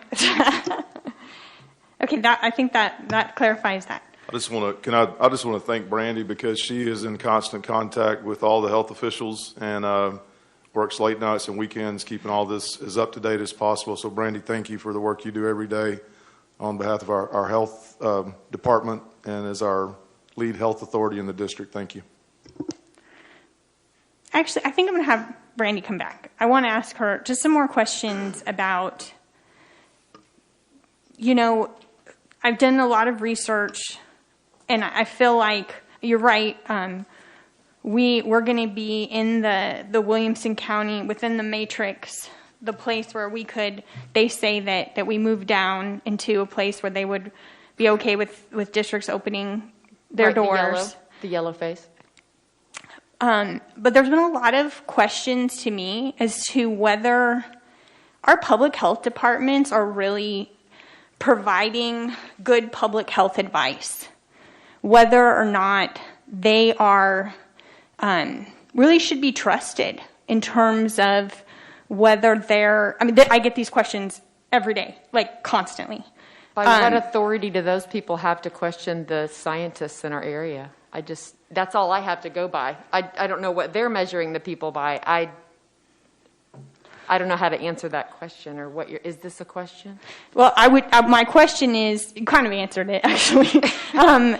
What would be your comment to those who say, we feel that Austin Public Health, Williamson County Public Health are making recommendations that are not low risk. They're high risk.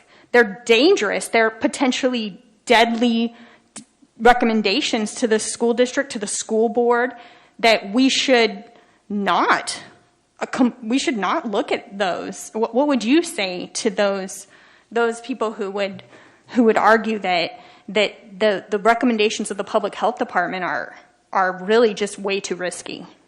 I mean, as a public servant and as someone who works closely with those people, I just have no other measuring stick. I don't know what other tool we would use if it wasn't the counties that serve us. Okay, thank you. I appreciate that. Okay, so I'm going to switch to different stuff. So probably the biggest question, the biggest concern that I get I get a lot of, I've really been communicating a lot with teachers and with parents, is that people are really concerned about both in elementary school, I would say that they're concerned that the virtual class sizes will be very large, and the elementary class size, the in-person class sizes for elementary will be very small. And that, I got an email saying that at one of our schools, they anticipated 35 to 38 kids in 5th grade for the virtual learning.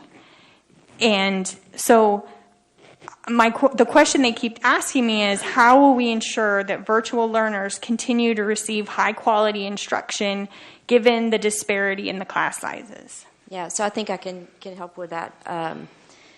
One thing to remember is that the backdrop in which the in-person classes are built is social distancing and the facility size, the size of the classroom, the number of kids we can have in a classroom.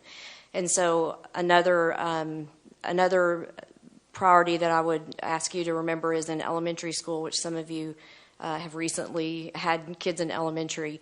Kids are often flexed into small groups for instruction. We group small kids together, or a group of learners together to read with the teacher and so forth.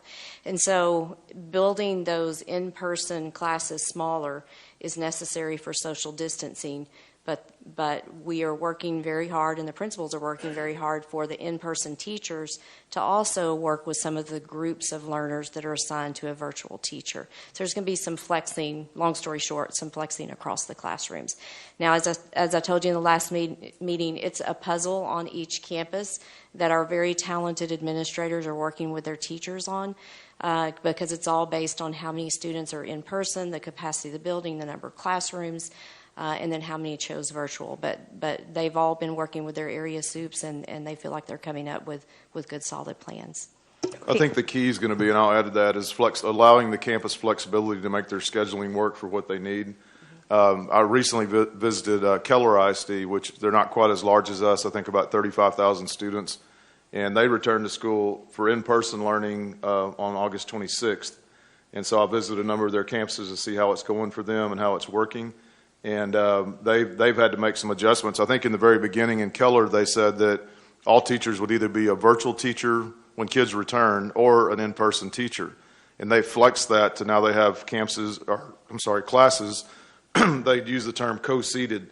So some teachers I saw teachers teaching in Keller who had 10 kids in their classroom in person and 10 kids on the screen.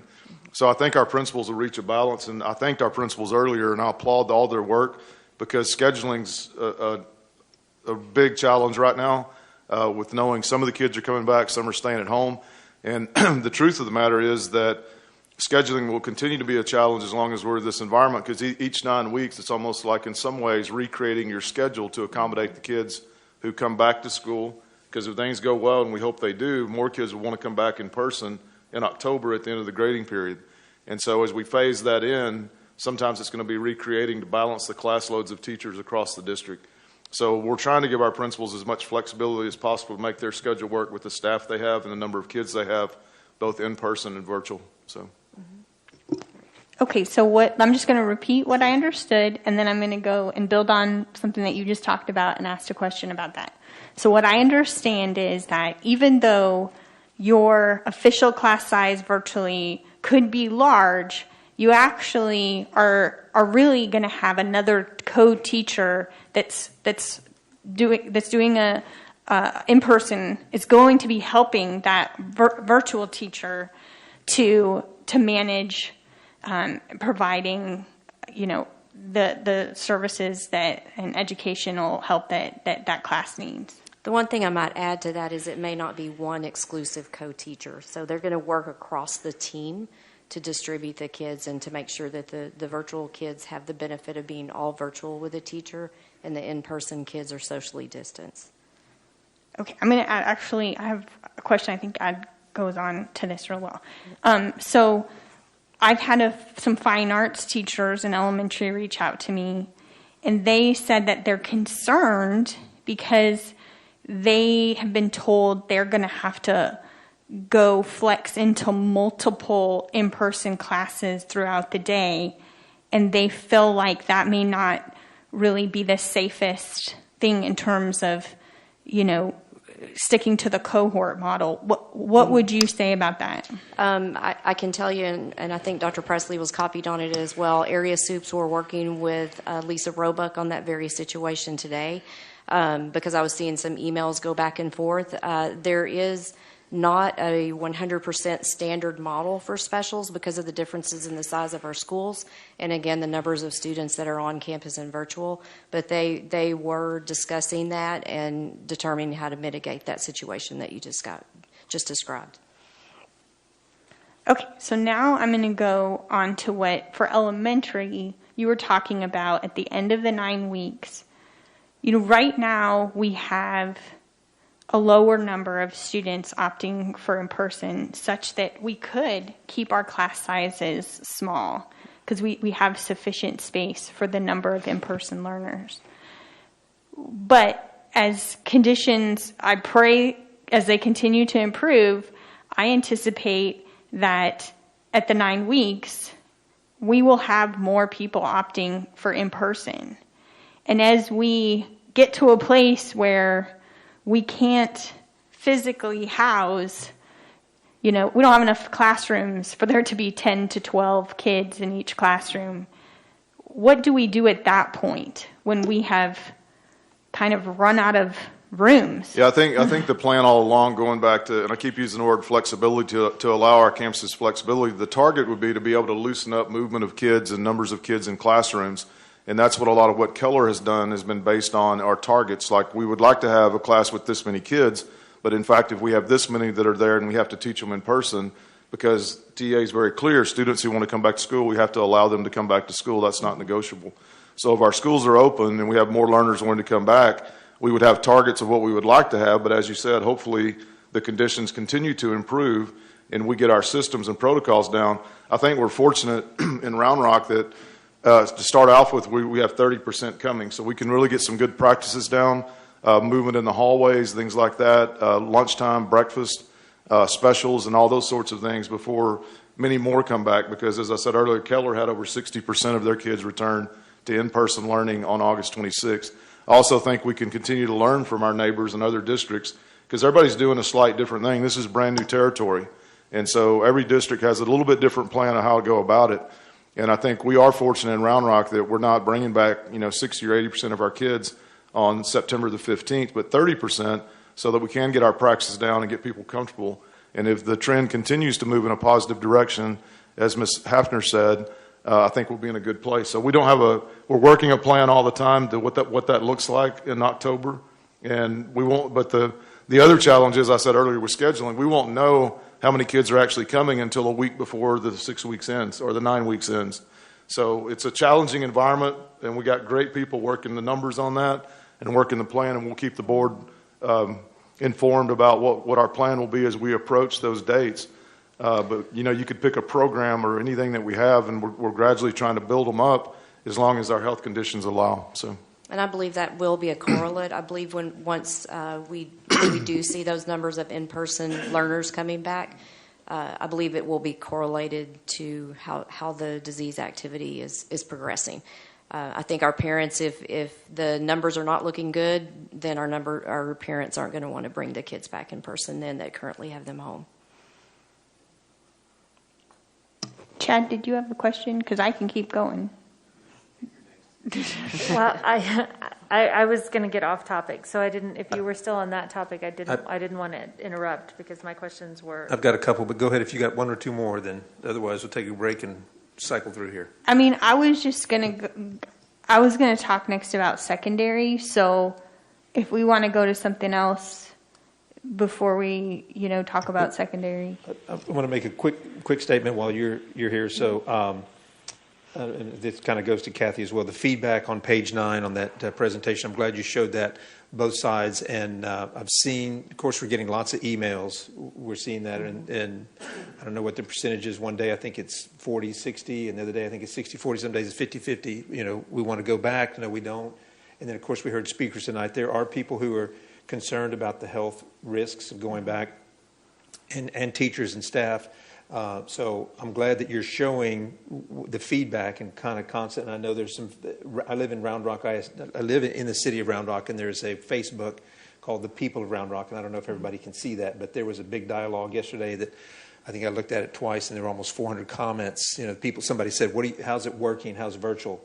And I spent 10 or 15 minutes reading through it, and there were some saying it's wonderful and some saying it's terrible. So similar to what you're seeing on this feedback of the people, the respondents. So the reason I'm bringing that up is I do want the public to know that they've written some outstanding letters, emails to the board, and given us great data and great reasons for what they're advocating for. But there are other people who are arguing and just persuasively and just emphatically the opposite. So I certainly want to see the teachers, and I think somebody brought up the point of, why do all teachers need to come back if only 30% of the students are going to be here? And I don't know if there's a way, and I did ask this, I think it was a week and a half ago, to Dr. Flores, superintendent. I think we had a one-on-one meeting. Could there be a hazard pay, and this could be, or a stipend for teachers who do want to go back until this is resolved, until people feel like there is this, either vaccine's been found or that they feel safe or whatever. And I don't know if that's a 5% stipend while they're there to incentivize the teachers to come back. And for those who don't want to come back, I don't want to feel like anybody to feel like that they are, being ostracized in any way if their health is at issue. Because this is a life-altering potentially and livelihood. As many people have said, their jobs are on the line. They need their jobs. And they feel compelled to come back. But I would like to know that there is an opportunity that the district is listening to both sides, and that there will be adequate number of teachers in each classroom, whether virtually, face-to-face, or in the teachers who do want to show up are there of their own volition. Yeah, and I think you asked a similar question last week, and it's a matter of our principals want their teachers in the building. Our area soups think it's best to have people, and what I saw in visiting another district, there were teachers in empty rooms teaching virtually, but everybody was there, everybody was at work. As far as I think what we have to understand is that at some point, and it may be October the 14th or 15th, when the second grading period starts, the second 9 weeks, we could have 70% of our kids back. And so we allowed people to choose. I don't want to come back. I want to work from home.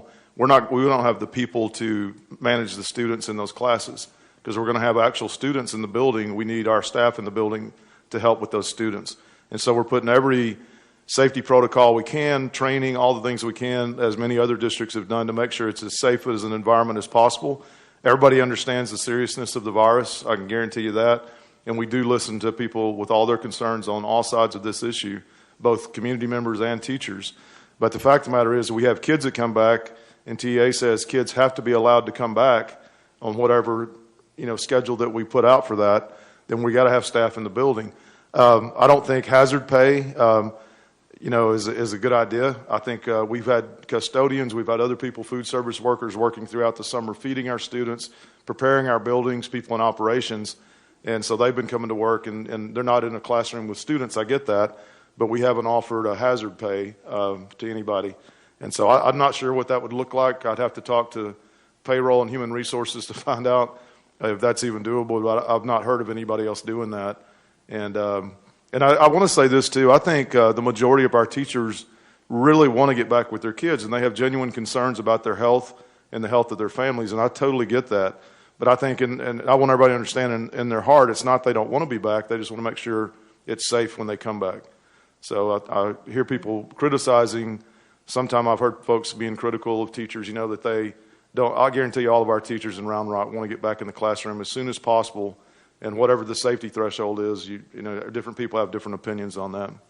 And if I could also add a little clarity, this for me goes back to what Trustee Vessa asked just a moment ago, because when you think about dividing children out in a classroom in this environment, they're not in even bundles of 22 to one teacher. And so you do have smaller groups of students that are socially distanced that need an adult with them. And so, and then we also have teachers who have requested ADA and AWA and are being allowed to teach from home. So when I talk to principals, we're more concerned, and we're actually deploying some substitutes on the campuses to help make sure we have extra hands in place for right now. So I worry that if we went down the complete choice route, we would be really strapped on our campuses. Well, and as I said, is hopefully this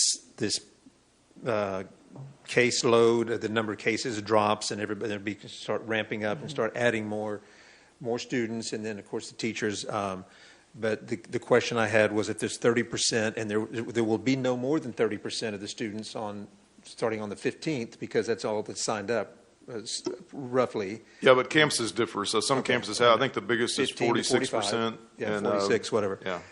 And then that goes back to my question is, well, why couldn't you wait a little bit longer to bring the other teachers in until you see closer to the next 9-week grading period how many are going to want to sign up? So I did want to ask that. I wanted to ask it, and I know there's a lot of complications in trying to vary the pay and all of that, and trying to predict. And you just have to make a decision. You got to go forward, hope for the best, and provide as much protection as you can to everybody who comes through the door, students and staff. And there's not going to be many visitors, from what I understand. I think I saw that video that there's not going to be many visitors coming on campus. So, but again, I would hate to see so many teachers sitting idly. And I wouldn't say idle. I mean, they would be working with their students.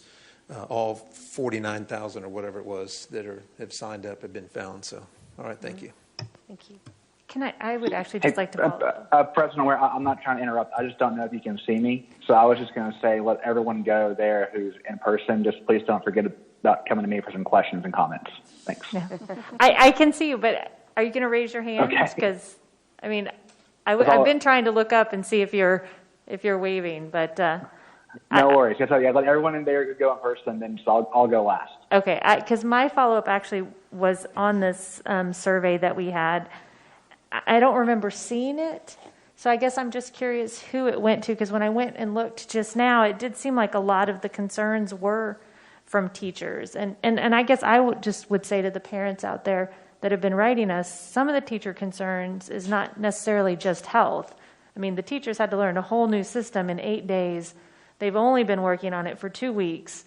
I mean, it's been a lot for them. And so, when sometimes some of the parent emails and comments have been just about health, but for our teachers, it's a lot that they've taken on. And we're asking a lot more next week for our teachers to take on. So I guess I was just curious who filled this out. And I might have to ask Maritza to come up, because it did go out from Community Relations. If you could just tell us which email group you used, perhaps. Sorry, I didn't check with her. Amy, just to make clear, I'm glad you brought that up, because you're saying that we got a lot of emails that the teachers are going to have to be juggling face-to-face, 10 kids in a classroom, and then 10 or 20 online. And when you look at the thought exchange, that's just now when I brought it up, a lot of the top ones are kind of from the teachers of that concern. So I guess there's two things, right? It's that concern for the teachers, how we're supporting them as we add one more layer to their to their duties, and then also kind of just who this went to. Because, I mean, if it went to my board email, there's no way I would have seen it. I mean, I've tried to read every single email we've gotten, but there's been a lot. And then, but I don't remember seeing it at my home email as a parent. So the email listing we use is Community, and so what that does is it takes the parents' emails that they use for registration. So the information that's with the registrars, that's the information that's pulled to the Blackboard system. So that's where all the emails go. And so the community is comprised of parents, students, staff, and then community members who have opted to be a part of our newsletter system. Although it does go out, if your information is not up to date with your registrar system, or if you have chosen to Like if you choose to do one email on Blackboard, if you get it, and then you choose to not receive emails, that unsubscribes you from the whole Round Rock ISD email listing.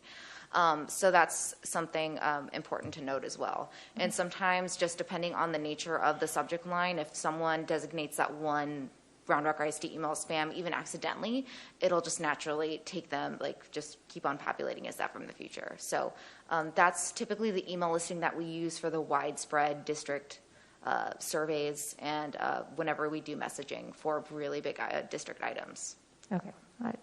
I get 2 from Deer Park, so I every time I get double. So I think I've put in my email a couple times, but thank you. And so to speak to the teachers, I'm probably going to hook this on my hearing.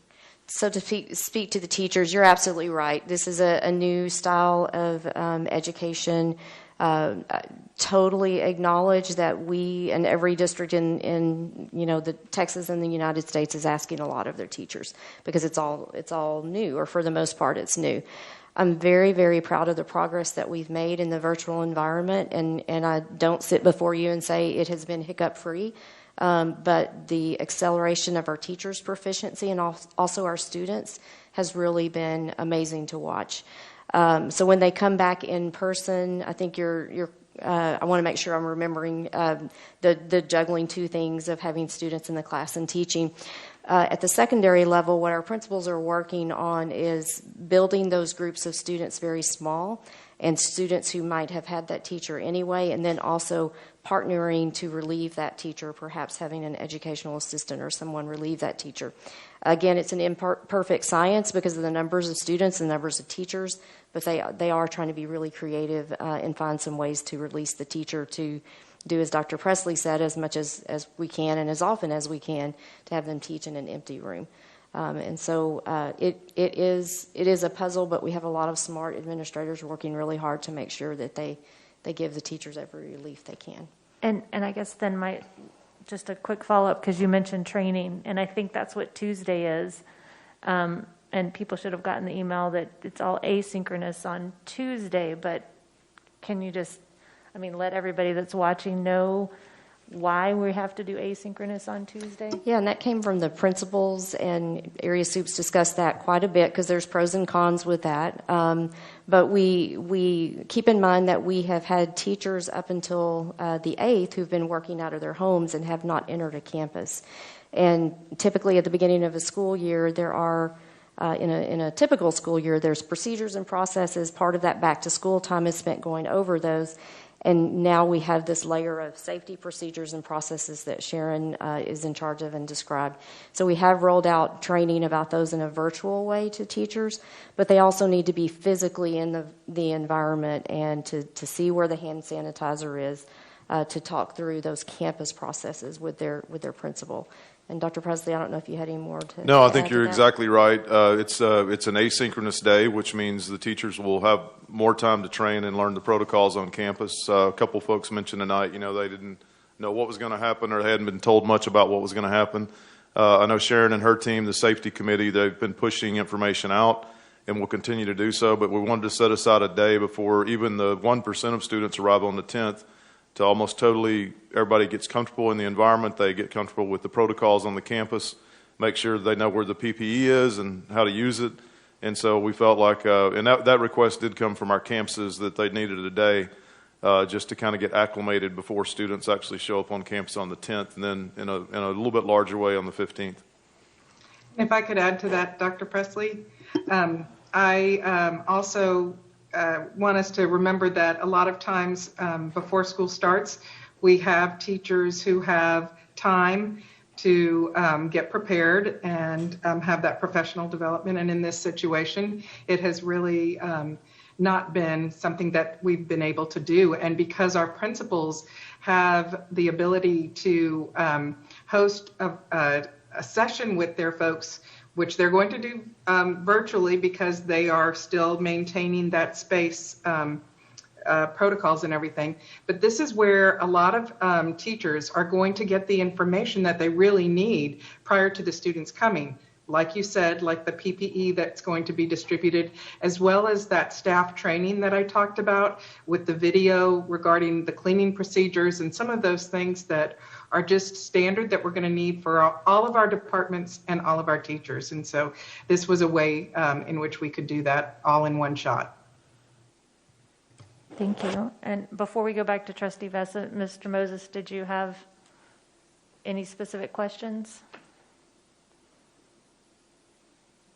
I think you're muted. No, that's weird. Oh, there we go. There we go. Okay. First, Dr. President, I thank you all so much for your presentation tonight.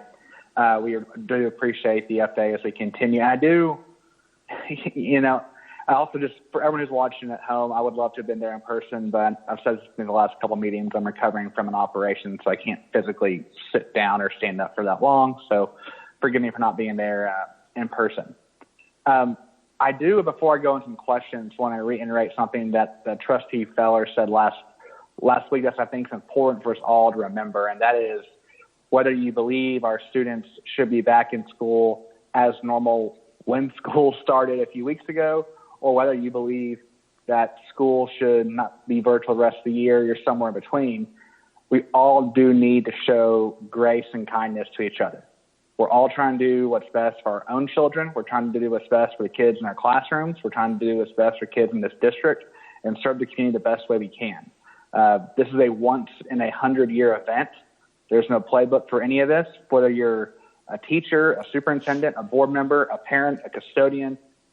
There is no past experience that any of us can learn from to make the best decisions we can. We're all doing the very best we can, again, across the board. So let's all just remember that, whether it's sharing and commenting on things online, public comments here, seeing your friends out in the street, let's all remember we're just trying to get through this the best we can, and everyone's coping in different ways.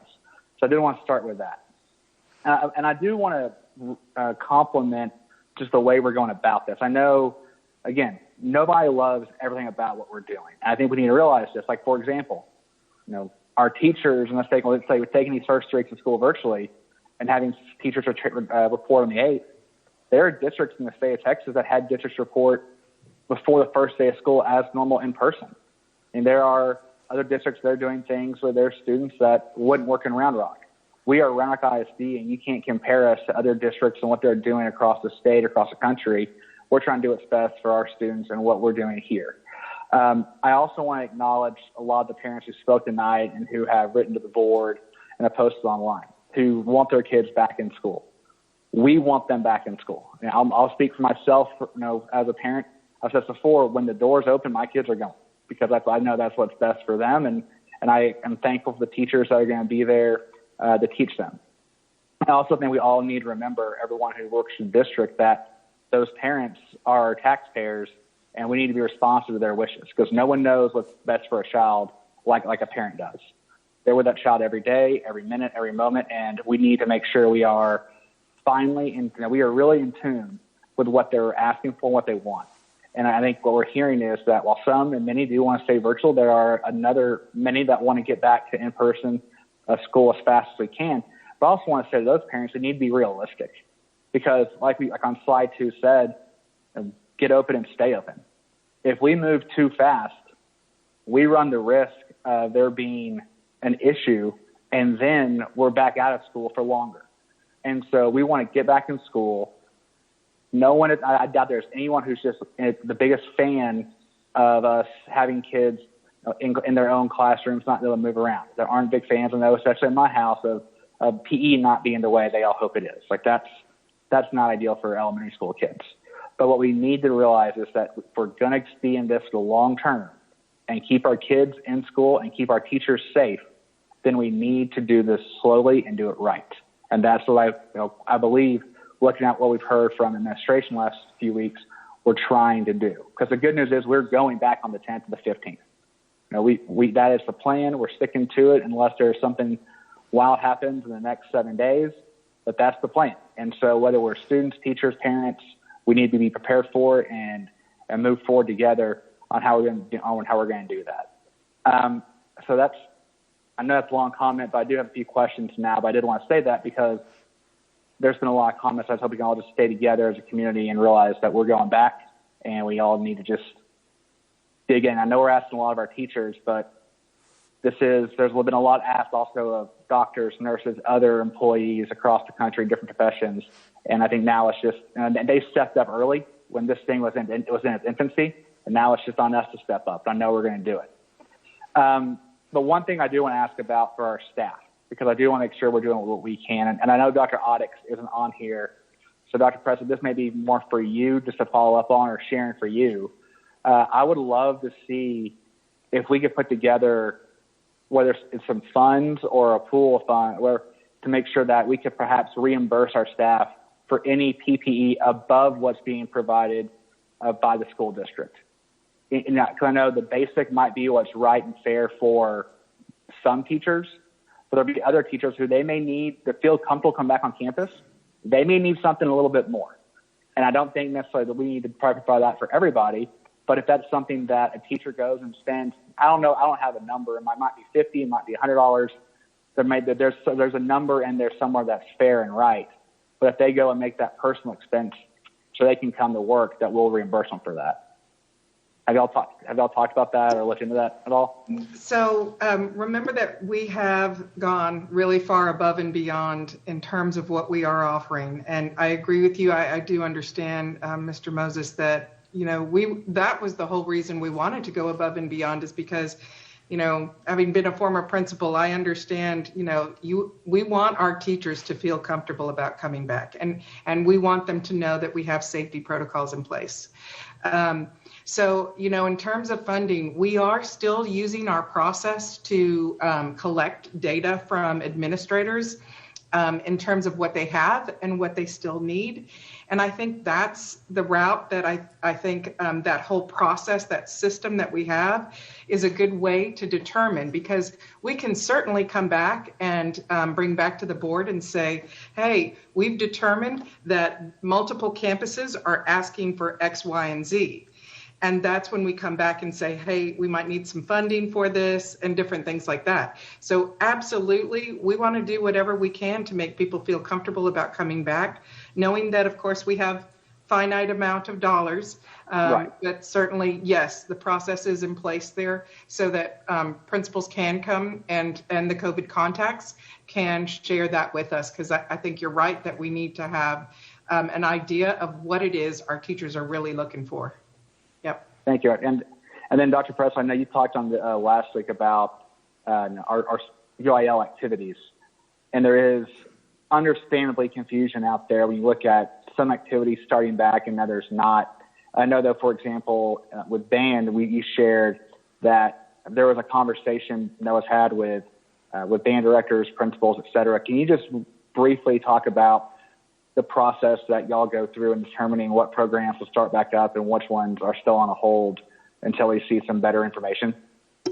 Yeah, and we have heard a lot about UIL activities. A lot of families are concerned with their kids participating. So, as I said last week, the sports that have fall certification for UIL, which means their playoffs start in the fall, have all begun back strength and conditioning, and that would be football, volleyball, cross country, team tennis, and golf.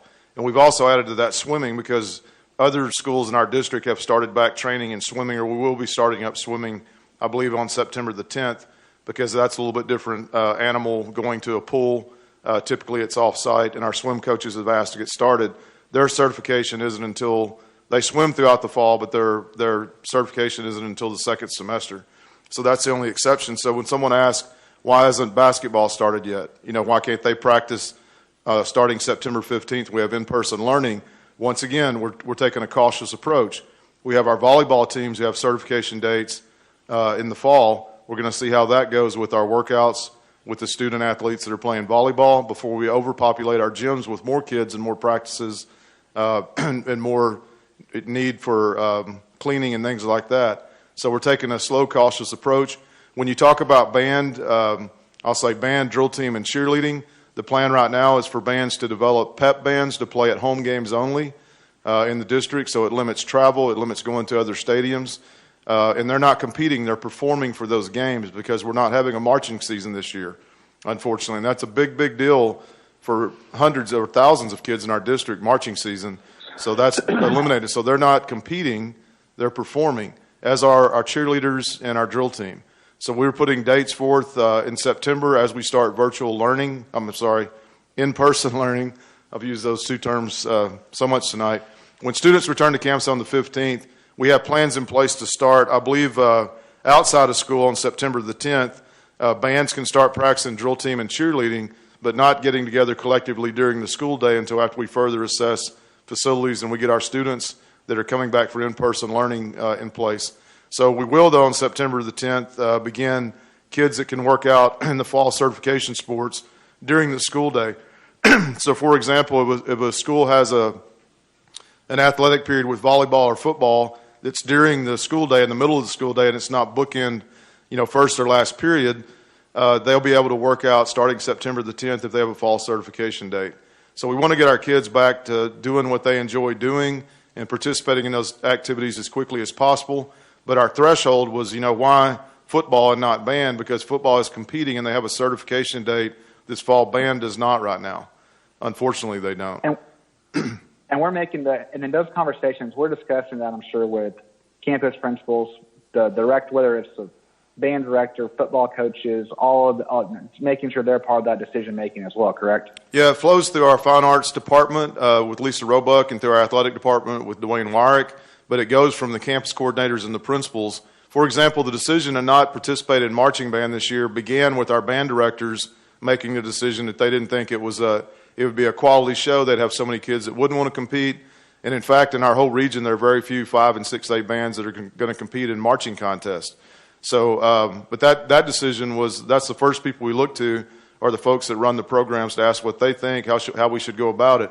We don't always agree. Like our volleyball coaches, football coaches, they would rather start it a lot earlier than we're starting. But we're, once again, being cautious in our approach to try to get everything down right as we add more students to our buildings beginning the second 9 weeks. Thank you very much, Dr. Presley. I appreciate that. And really, just real quick clarification on, because I'm sure my comments earlier will get some attention from folks. I know based on the stats we've seen from the surveys that we have several, if not the vast majority of our teachers are going to come back, and they're great. We're excited about that. And we thank them. We know, and we know we're asking a lot. So please know that teachers, we appreciate you. We know this is a challenging time for everyone. That's not trying to downplay anything that you're going through personally or even what our parents are going through. It's just trying to figure out what's best for students and put them first in everything we do so they're not only safe, but they continue to grow and learn. And the last thing I want to just politely remind the board is that we need to stay in our lane. When we're going out and searching out data and throwing it around, that's different than what the district's providing without talking to them. We're creating confusion. So let's make sure we're working together as a team when we get that data and cooperating and working appropriately. And also as a reminder, whenever we hear from teachers or staff that we need to, per our policy, direct them first to their principal, and then they can go on from their principal to their area student to Dr. Presley, and so on and so forth. But we need to make sure they're going through that proper chain of command as we go through, especially in the middle of a crisis. So thank you. That's all I have. Thank you. Trustee Vesta, I think you had a few more questions. So I wanted to build on the fine arts UIL discussion that we were talking about. So I'm just going to give you a little, it's a question that's come up, and I personally have experience with it. So a lot of parents have reached out and said, okay, if my child does in person, but they have double blocked band, or they have double blocked athletics, and they're off season. So like my son, he's double blocked band, double blocked baseball. So that means his first period every day is band, and his last period every day is baseball. If he were in person, how would he participate in those classes being in the cohort model? Well, to start with, he would participate like he's doing as a virtual learner. We have a meeting, I think it's September 21st, with our area SUPS and our athletic director, fine arts director, to reassess where we are with that and when we can start allowing kids to go to the band hall and other places to start getting the more traditional instruction that they would get. But starting out on the 15th, it would be just like they're doing right now at home. Well, at home, he plays on Zoom the entire time. I know, because we're all trying to work in the house, and my son is playing his instrument Right. for And- 2 hours. Yeah, and Ms. Roebuck's not on the call tonight, but I know our band directors are working on activities for students to do in the virtual setting at school when we start, and very quickly we hope we can move them so they can go play their instruments in their band halls and do their other activities. So you're saying it would be you anticipate that during in-person virtual learning, they'll be able to at least maybe go to like a practice room or something like that? Not starting out, but all of our campuses are different with their facilities, and all the principals are working the plans with the band directors on what that looks like. But starting out, they'll be in pods virtually. Like I said, the fall certification sports are the ones that we'll be able to start athletic periods on September the 10th. And then they will leave and go to their practices if they happen to have some during the school day, but our high school is scheduled differently. So I can't give you a granular answer on that tonight, but I trust that our experts on our campuses are working that out, because I guarantee you every band director wants the best musicians they can have, and they're going to do everything they can to make sure that happens.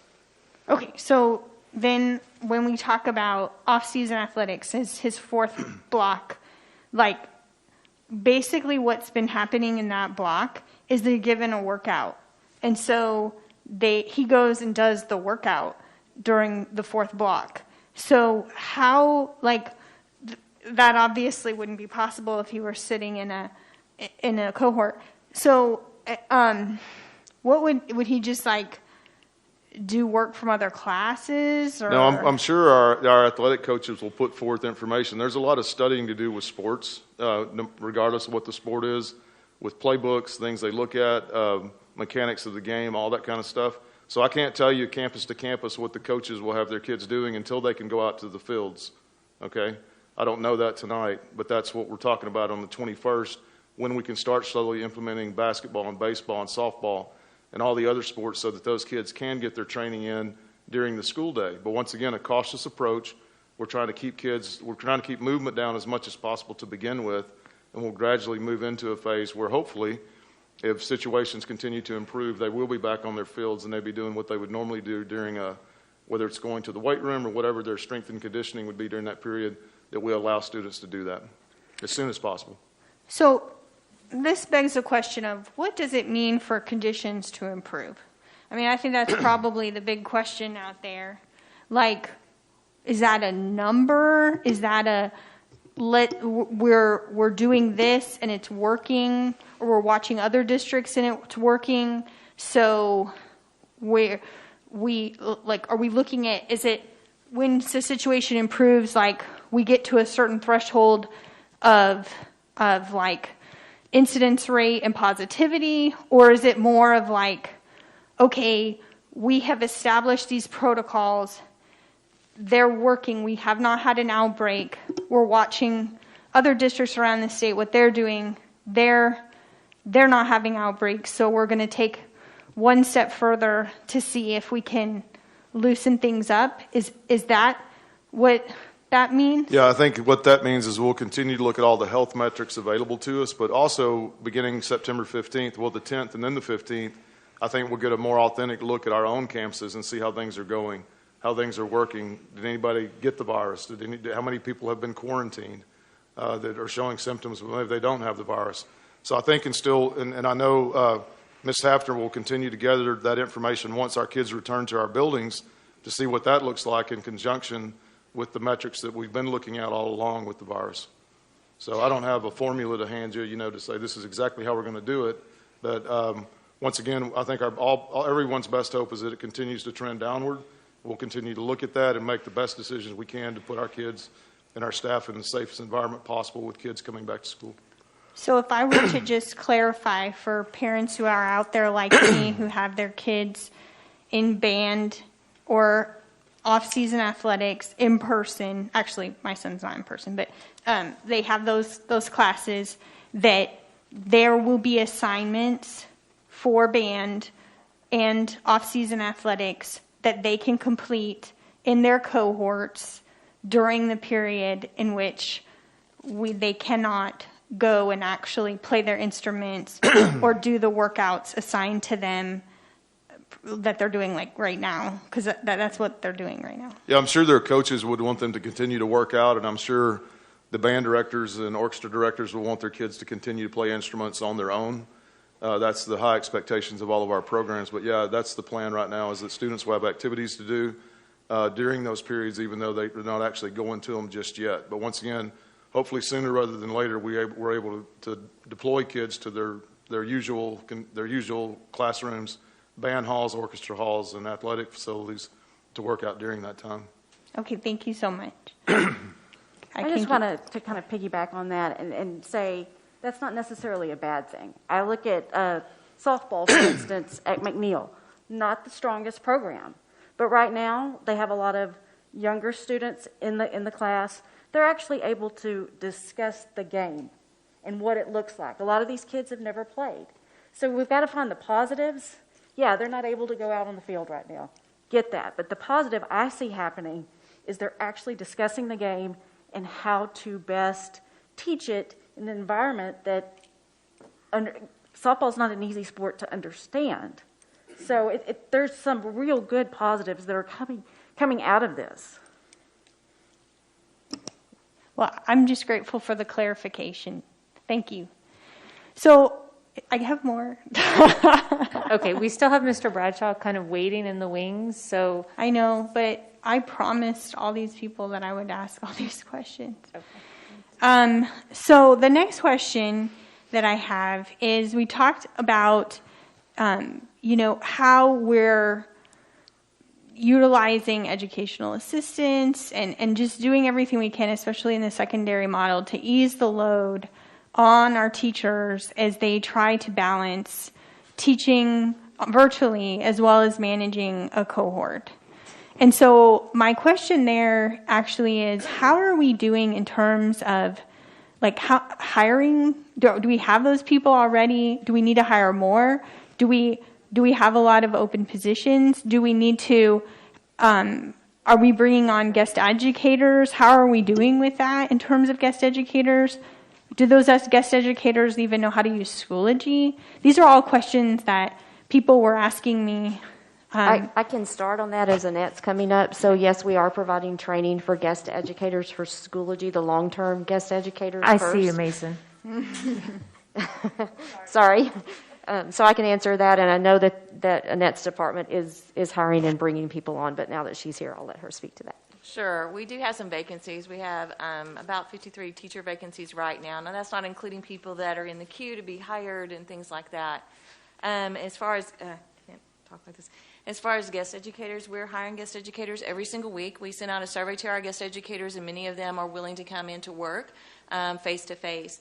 Those teachers that are already out on long-term leave are having guest educators. They've already been trained in Schoology. They're ready to go. A lot of them are already teaching now. So we are working with it as much as we can. We're also trying to utilize our guest educators where there's any vacancies that we don't have anyone there for right now.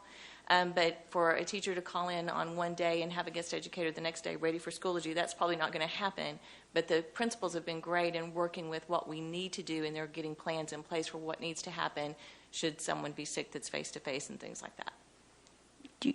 Do they know what that will look like? So that, because that was another question that I got a lot of, was like, what happens when a teacher has to take a day off or a week off because they're ill, or a couple weeks off because they're ill? Well, and like you said, our administrators are incredible, and they're working very hard to come up with some ideas with us as well. We're working on that too, and there's been some ideas of, you could have the teacher, depending on if they're able to teach virtually, that's fine, and they could have another person in the room, an educational assistant or a guest educator, to manage the student. So there's things that you can work it that way too. So there's lots of things in place that we're working with, and we are working to train a lot more of our guest educators, especially those that are certified. So when the time comes that we need to have them in the classroom, they're ready to go. So how would you characterize our ability to recruit, both for our open positions and for our guest educators? Well, we continue to hire every week, so that's a good sign. Like I said, we did send out the surveys for our guest educators as well. Lots of students that have finished their student teaching. We have our student teachers. They're working as well virtually with our teachers right now. So things are pretty much as normal as they can be as far as we are with hiring.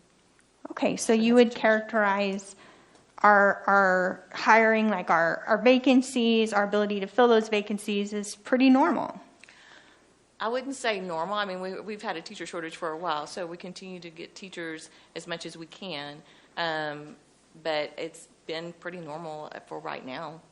For right now, it's about the same. Okay, so you would say it's consistent with previous years in which we've been suffering the teacher shortage anyway. So Right. we're just continuing with the teacher shortage. Right. This is just a continuation. It didn't really get any worse. No, and I just checked our resignations as well. We actually had more resignations. I just checked from like June to September 3rd just to see. And we had more last year than we did this year. And that's everybody. That's not just teachers. So that's everybody. Okay, so you've actually saw more resignations last year during that period than you've seen this year. Okay, that's very helpful. You seem like... Well, I was just going to let Oh, okay, Mason, go. he had his hand up for a second ago. Trustee Moses. Thank you, Madam President. I was just going to recommend, and Trustee Bassett, please do not take offense to this, but if all the rest of us have our questions answered for now, then in fact we have Mr. Bradshaw waiting and other items we need to get to. And to be quite frank with myself, my back's getting to the point where I can't probably last a whole lot longer, but I want to hear Mr. Bradshaw's presentation. Could you ask those questions? Can I just ask one more? One-on-one with staff, and then I'm sure you'll want to post those if that's your leisure. But can we go ahead and move on? That way we can. I just have let people who are one watching, more if they want to keep watching, great. If not, we'll come back to it later. It's for Annette. So can I just one more? So last time we were talking and you said, you're working through the AWA and ADA accommodations as fast as you can. Where do we stand on that? How many outstanding ones do we have at this point? Well, they keep coming in, so I can't tell you the exact number right now that are outstanding, but all of our campus administrators as well as benefits and HR are working through them very quickly. The goal is to try to have them done, obviously, by September 8th, but especially those that put them in earlier. So we have some that have come in even today, so those will be a little bit, they may not be finished by September 8th, but that's the goal. Okay, but you're working through them. Like if someone put them in a few weeks ago, they're going to get done. They're going to get first priority to get done. That's the goal, is to get them all finished before September 8th. Well, I understand that I have, I go on and I have a lot of questions, and I guess I can ask them offline and repost and reply to the people that ask them as best I can. But I appreciate everyone for answering these questions. I'm the advocacy chair for the board. I don't know if might have just been intuitively obvious, but I really do try to. I am the one that promotes two-way communication in terms of our board and district trying to encourage two-way communication, and I try to model that as much as I can and be. Is available for two-way communication with our community. So that's why I have so many questions, is because I'm so actively talking to people, engaging in two-way communication, and they ask a lot of good questions. And I hope that the questions that I ask add value. Like, I don't feel like they were questions that were superfluous. I think that they value, and they were good questions. So yeah, I mean, and this is a huge conversation, and I know that we'll have more updates in 2 weeks. And as Trustee Moses said, and I know you do post a lot. I'm not really a Facebook or a Twitter person, but I would think that if you talk to Jenny or her staff and get the official answers for people, that would probably be a good way to go. But it is 9:00, and so I do appreciate it because we do have Mr. Bradshaw on, and so we're going to actually skip to E3 right now, so we can go ahead and bring Mr. Bradshaw on.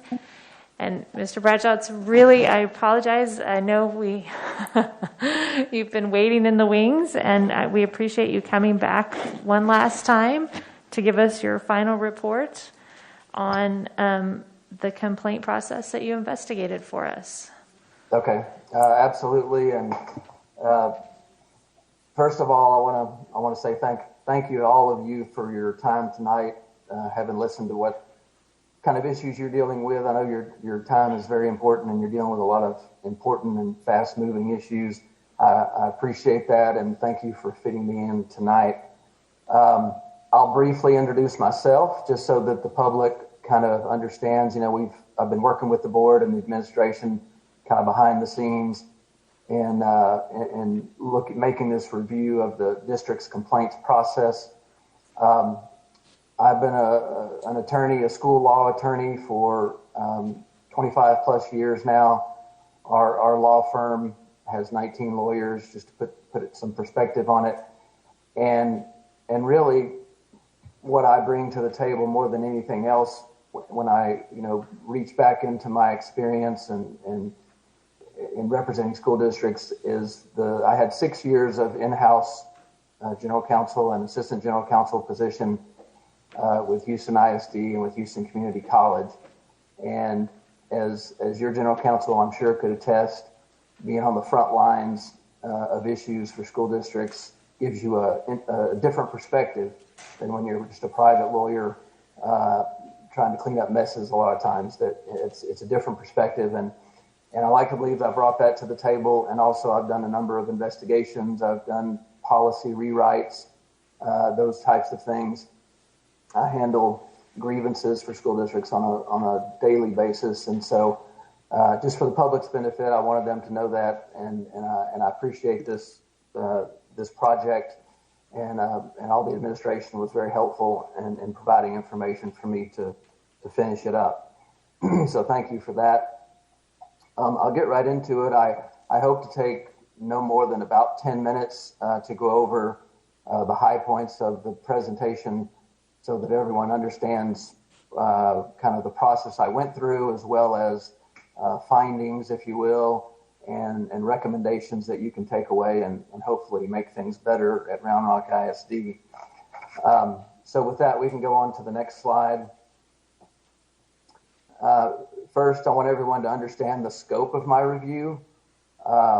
It was, as stated, to review existing policies, processes, and procedures for accepting and resolving complaints, with some focus on the Lighthouse anonymous reporting system that the district has had since 2006, and then to identify areas that best practices are either absent or lacking, and to offer recommendations to improve effectiveness, both as to legal issues as well as practical administrative issues. And so in that review, I took input from board members to try to identify and focus in on what I thought were the main issues. And ultimately, I identified 6 broad issues that I address in my report. And one thing I want to make clear that this review is a review of the processes that are in place, to some degree, the implementation of those processes, and then recommendation of best practices based on what I found. I did not research, the validity of how complaints were resolved or whether it was a good result one way or another. I didn't go that deep into it. I would probably still be working if I had done that kind of a review. So the next slide shows the 6 broad issues that I'm going to go into in more depth as we proceed, but I just want to lay them out here so everyone kind of gets the feel of what the broad review was. First, of course, the fundamental issue of, are the district's policies, procedures, and guidelines appropriate for handling all types of complaints? And of course, to do that, I essentially did a paper review of what your policies and procedures are and compared them with what I know to be best practices in my experience, and went through that process. Number 2 issue was, are complaints properly and adequately considered, with particular attention to complaints submitted through the Lighthouse, the Lighthouse anonymous reporting system. And I'll get into it a little later, but as part of that review, I did actually do some spot checking on some of the Lighthouse complaints to see if they were handled appropriately, timely, and sort of went through the process that was appropriate for that particular complaint. Number 3, the issue was raised, and I addressed our trustees provide adequate information about pending complaints. That was something that some trustees wanted to have looked at, and is a very legitimate issue to bring up. Number 4, what can be done to install greater trust from the public, from the parents, the employees who may utilize the complaint processes? And obviously, this is the heart of any school district's complaint process.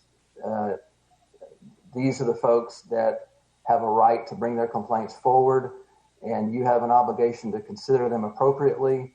And so we always want to install trust in the system, because if there's no trust in the system, it can break down, or it can appear to break down. And so I think that was an important issue to bring up as well. 5th issue was, is there, and this is a little more focused, I guess, what guidance is there for administrators making discretionary decisions in the complaints process? Certainly you have policies, you have procedures, you have, steps, pathways of how things are handled. But a lot of times through that pathway, at a point, an administrator has to make a discretionary decision. For example, do I investigate this myself? Do I refer it to a particular person? How extensive is that investigation going to be? Who do I involve in this process? And so I touched on how to make some of those discretionary decisions in the process as well. And particularly, I focused on when the complaints are against either trustees or against the superintendent, because that's where it gets, I think, a little tougher to deal with. There isn't quite a step-by-step process sometimes when those types of complaints arise. So I hit on that as well. And then finally, number 6 deals with resources. Do I have any recommendations in terms of the resources the district has to address the volume of complaints received? And so those are the 6 broad issues. If we can go to the next slide, we'll get right into the first issue. And this was really a little time consuming for me, but really the easy part of the review is whether your written policies and procedures are adequate and appropriate. And the answer is a resounding yes. The school district, of course, subscribes to the TASB policy manual. And so, in fact, I've noticed you're doing updates tonight on 114 and 115. So your policies are in very good shape. They're very much what other school districts do for the most part. And of course, you get to make local decisions in various areas, but a resounding yes on this issue. In addition, I just would say sort of a commendation, if you will. The district has a number of administrative handbooks and guides that have been developed by different departments, the Human Resources Department, the General Counsel's Office, and the Internal Auditor, all by my accounts and interviews with them, work very much together and come up with handbooks and guides for administrators as well as for complainants, and that are available for everyone to use and to know what the rules are, if you will. And so I was impressed with those, and they also provide training for administrators on those processes. I believe at a minimum, I would say an annual training is provided, and probably more than that. And then finally, as to timelines, that's always an issue when it comes to complaints. Everyone who complains wants their issue resolved quickly, and that's there's nothing wrong with that. It's to be expected. The process should work as quickly as it can, but at the same time, it has to be thorough. And the school district, as a governmental entity, there's going to be red tape, and sometimes complaints do take time. But basically, the procedures and policies are set up to have pretty quick timelines, but also to allow for extenuating circumstances as the case may be. The second issue that I address is specifically the Lighthouse Anonymous Reporting System, and are the complaints that are sent through that system, are they adequately considered and handled appropriately for the complainants? And I would say yes. Just to give you a little history, the school district has been using Lighthouse reporting system since 2006. And one thing that I did notice, and that I know the school board and school district is aware of, and probably part of the reason I'm doing this review, is that complaints have increased significantly since July 2017. There's a chart included that was provided by your internal audit department. Just to give you an idea, in 16-17, there were only 25 lodged complaints through the Lighthouse system. In 17-18, that number went to 92, almost 4 times as many. In 18-19, the number was 91. So it was used just as much in the 18-19 school year. The numbers I have sort of cut off in the middle of the 19-20 school year, but they were already in the 50s about midway through. So I think the trend was continuing, that you would probably deal with about 100 of these complaints per year. And so that was, I think, an important observation, that these Lighthouse complaints are a big part of the complaints process as a whole. The Lighthouse system is, of course, Lighthouse is a third party, and they accept the complaints. They have systems set up, software and whatnot, and their contact is the internal audit department, and the internal audit department manages those complaints. And I was very impressed with the way they're managed, with the system that's set up.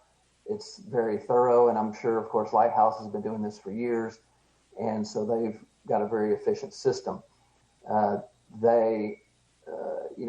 There's good documentation in the internal audit department from the beginning a report is received through the end when it's resolved, and there's an outcome process as well. And so everyone can see, ultimately, there's reports and different things that can show how long these these complaints took to be addressed, the outcome, and then those reports are provided to school board members to some degree. Now, and again, the annual training to the administrators on the system and how it works is also provided, which was a good thing. Next slide, please. As I mentioned, I did do a spot check of the Lighthouse reports, and in that spot check, they were kind of categorized as complaints against trustees, complaints against administration, central administration, and then complaints against campus or departments. I looked at 5 random complaints in each of those categories, and to kind of analyze, how long they were taking. And of course, I was able to, even though those reports are typically confidential, as your attorney, I was able to actually look at the substance of the complaints to say, okay, well, yeah, this is something that could have easily been handled in 2 weeks, and it was, or whatever. Or this is something that, wow, this is quite a complaint. This might take weeks or months to address. And so I was able to actually analyze and give my opinion on the timelines and whether I thought they were appropriate. And overall, I thought they were. I thought they were good. I was especially impressed with the category of complaints against trustees. On average, they were opened and closed within 16 days. And I thought that I was very impressed with that, frankly, based on my experience. Complaints against central administration took a little longer, on average 38 days. Again, looking at the specifics of the ones I looked at, overall, I thought that was appropriate. And then finally, complaints against campus and department, there was quite a variation. And as you can imagine, the types of complaints, those can be very simple to, hey, my child didn't get the right grade on this assignment, or, who knows what, to something very involved, which I know the school district has dealt with 2 or 3 of those in the last couple of years. And so, but all in all, they were all appropriate for the type of complaint. There was no indication whatsoever that, anything was being swept under the rug or delays or dragging of feet, nothing like that at all. Now, I do have one recommendation, and I think, frankly, if you listen to nothing else I say tonight, I think you should listen to this, and you should read what I found as an excellent model internal audit review of a hotline system. And I found this model from Escambia ISD, which is in Florida, Pensacola, Florida. They're a smaller district, but their internal audit department did I thought, an outstanding job of an annual review of this very process. And frankly, if this had been in place, I might not be here tonight, because maybe everybody would have been satisfied with the review of that on an annual basis over the last 3 or 4 years. It's a great way to also instill trust with the public, because the audit review is shared with the public. And just to give you an example, without going in too much into the detail of it, just, it was some things were very simple, but it kind of demonstrates the thoroughness of it. For example, they have hotline posters just like you guys do. They have a website that has hotline information just like you do. And so one of the first things that they look at was, okay, let's check sites in the district for posters. Are posters being posted? Is all the information on the website? And then they had a third thing, which was bumper stickers on all district vehicles. And they had, for example, 34 district vehicles in their district. And sure enough, based on their review, there were 6 of them that had no bumper sticker. And so that was corrected. Another example, in their year that they reviewed, they had 172 complaints. And sure enough, they found 2 complaints that were never addressed. And had they not done this annual review, those might have never come up. And it turned out it was, I think, a communication error between the vendor and the district, where it fell through the cracks. But nonetheless, obviously, that kind of a thing that happens, if not addressed and known, can create other problems. So I would advise you to take a look at that audit that was done, and it's one of my recommendations that you, as if your internal audit department doesn't have enough to do, it's still my recommendation that this would be an excellent task to undertake on an annual basis, whether it's part of the formal, audit plan that you approve every year, or it could even be something on the side that is performed. I think it would be worth your while and solve a lot of the issues that came up in this before my time here. Okay, number 3. The third issue was information flow to the trustees, and our trustees provided adequate information about pending complaints. And this is an issue in my 25 years as a school lawyer representing boards, going to board meetings. This is a common issue, because trustees are the stewards. They're the ones who are making policy for the district. They need to have good information in making those decisions. And so they want information, they want good information, and they need that and deserve that information. At the same time, there's this is a balance, because there's the difference between what I call governance versus meddling. And the difference is if trustees ask for and are given too much information, they become too involved in specific complaints that very well may ultimately get to the level that the board member has to make a decision on that complaint, and that can be considered meddling. And believe it or not, meddling is not just a practical term, that's a legal term. And when trustees are deemed to have meddled into a matter that they shouldn't have, that they went beyond their governance authority, they can actually lose their immunity that they typically have from lawsuits and claims against them individually as in their capacity as board members. So I say all that just to say that it's a delicate balance of information. My recommendations are, I do think they can and should get a little bit more information, and it's not so much specifics as to a specific complaint that they have interest in for whatever reason. That's not what I'm saying. But I think, for example, the annual review that I just mentioned, if that's done on the Lighthouse system on an annual basis, I think that will go a long way and provide them the information they want. In addition to that, I think even quarterly summary reports about the Lighthouse system, which categorizes complaints by the type of complaint, how long, when they started, when they were finished, where they were referred to, that type of thing. And I know those reports happen now, but I don't think it's on a regular schedule. I think it's more like every 6 months or annually maybe that those reports are made. And then a third recommendation is really for all complaints, not just, I think the Lighthouse system and what you have set up is a good system, and it could add just a little bit more information to the board would go a long way. But in addition, not everything comes to the Lighthouse system.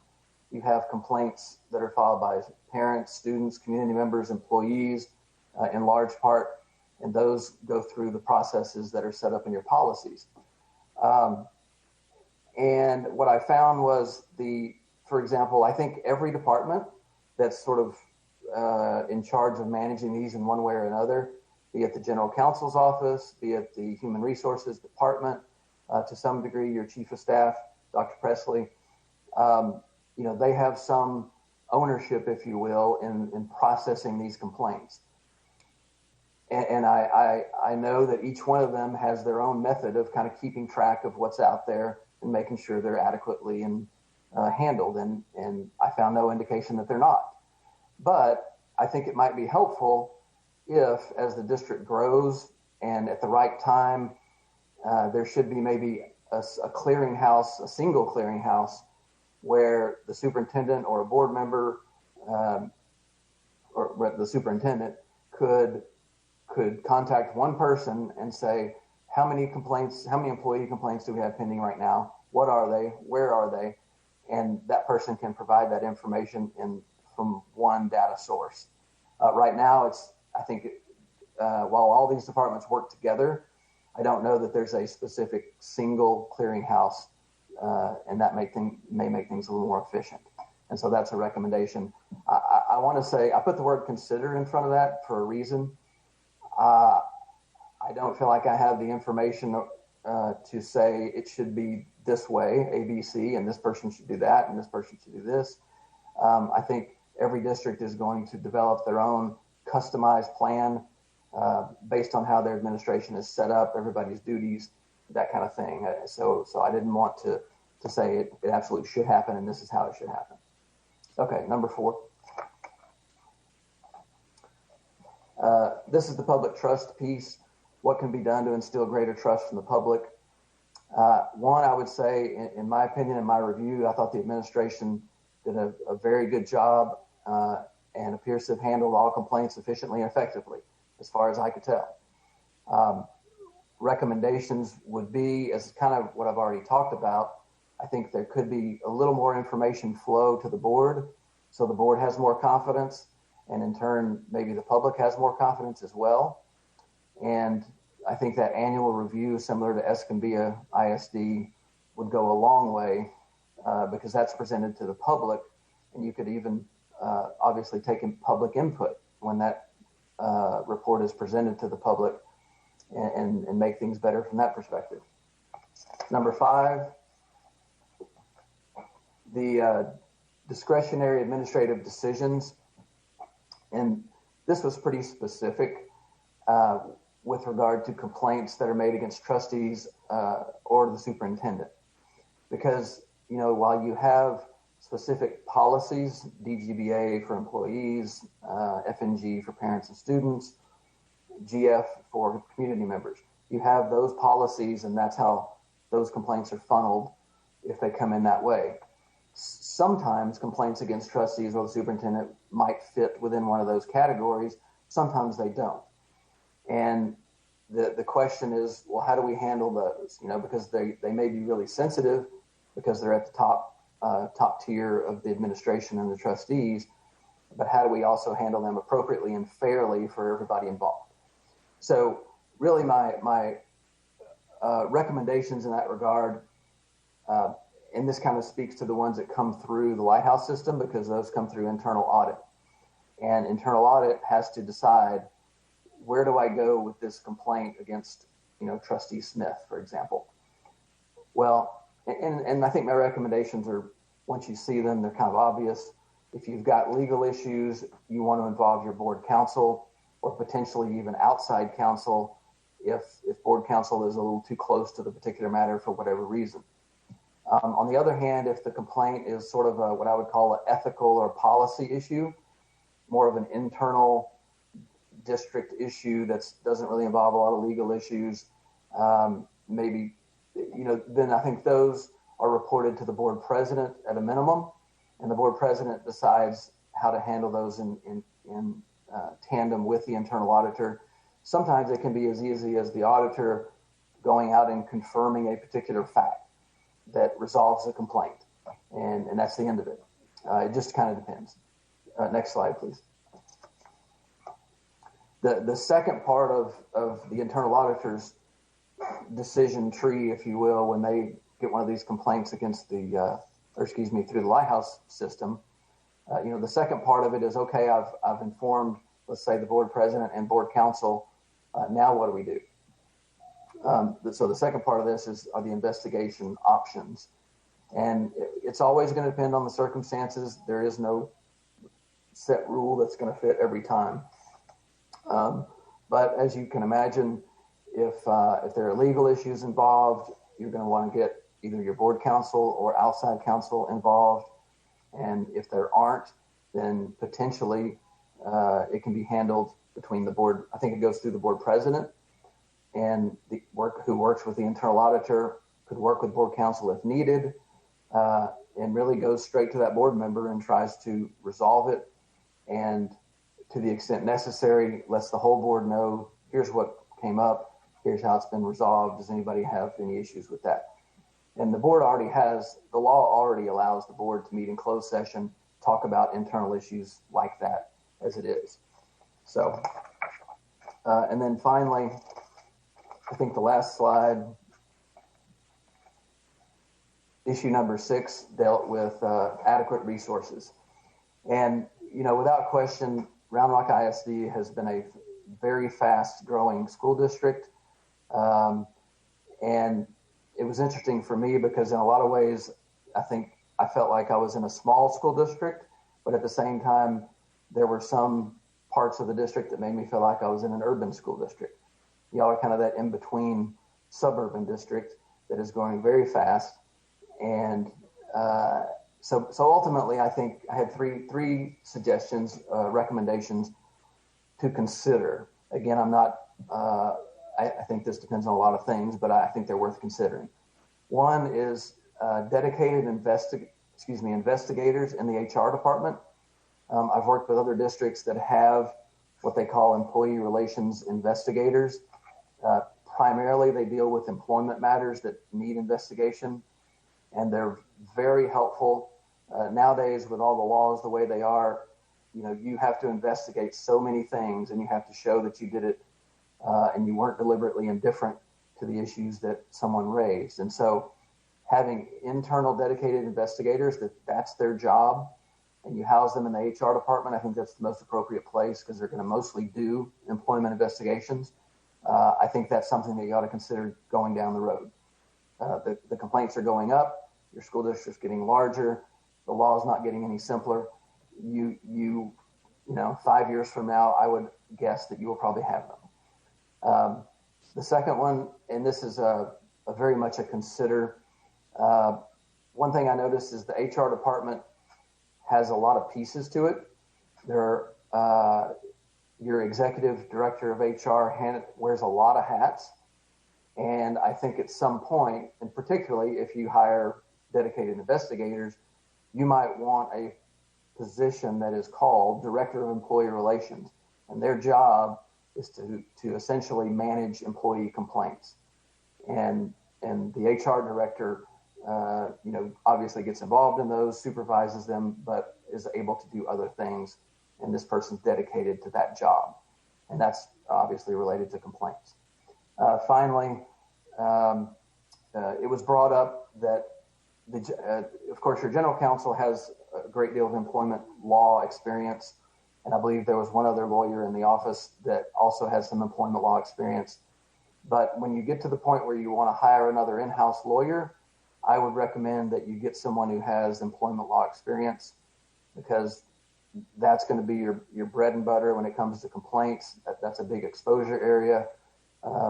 Probably, I would venture a guess of 50% of what your in-house staff handles is employment related. So that was my other suggestion, and I'm happy to take any questions from the board or anyone else.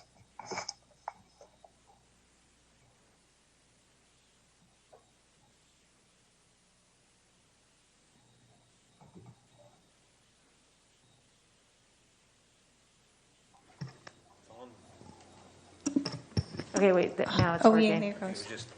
Thank you, Mr. Bradshaw. I know that this this report that you did took a lot longer than you expected, than we inspected, and we do appreciate you coming back a second time to present to us.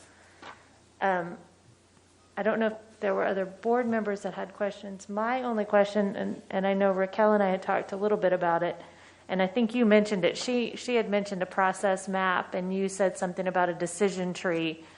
And one of the things that, I mean, I guess I'm unclear on, because I do think that we need to sort of set a procedure for complaints against trustees just to help our auditor and to make it clear to everybody how we're going to handle those things. And where would that process go? How would we go about doing that? I think it would probably appear in a couple different places. I noticed one of your other agenda items tonight was, I believe, approving board operating procedures, if I'm not mistaken. That would be one place where it could be addressed. And, you know, looking at your policies, there's a policy BBE local, and it deals with board members' authority. I've seen it in other districts where they have a single section that they've added in their local policy, complaints against board members. And it's pretty simple. And I think it's simple and it's broad. And I think it's done that way for a reason, because you never really know what those kind of complaints are going to entail. And the ones I've seen, and Houston ISD has one, in fact, and my recollection is that it specifically says that any such complaints shall go to the board president, unless they're against the board president, and they go to the first vice president. And then because you have an anonymous tip line, you could probably also add in there that, or they may go through the anonymous tip line, which brings them full circle. So I would address it, I think, in those two places. Okay, BBE and board policy. Board operating procedures. Our board operating procedures. Yeah.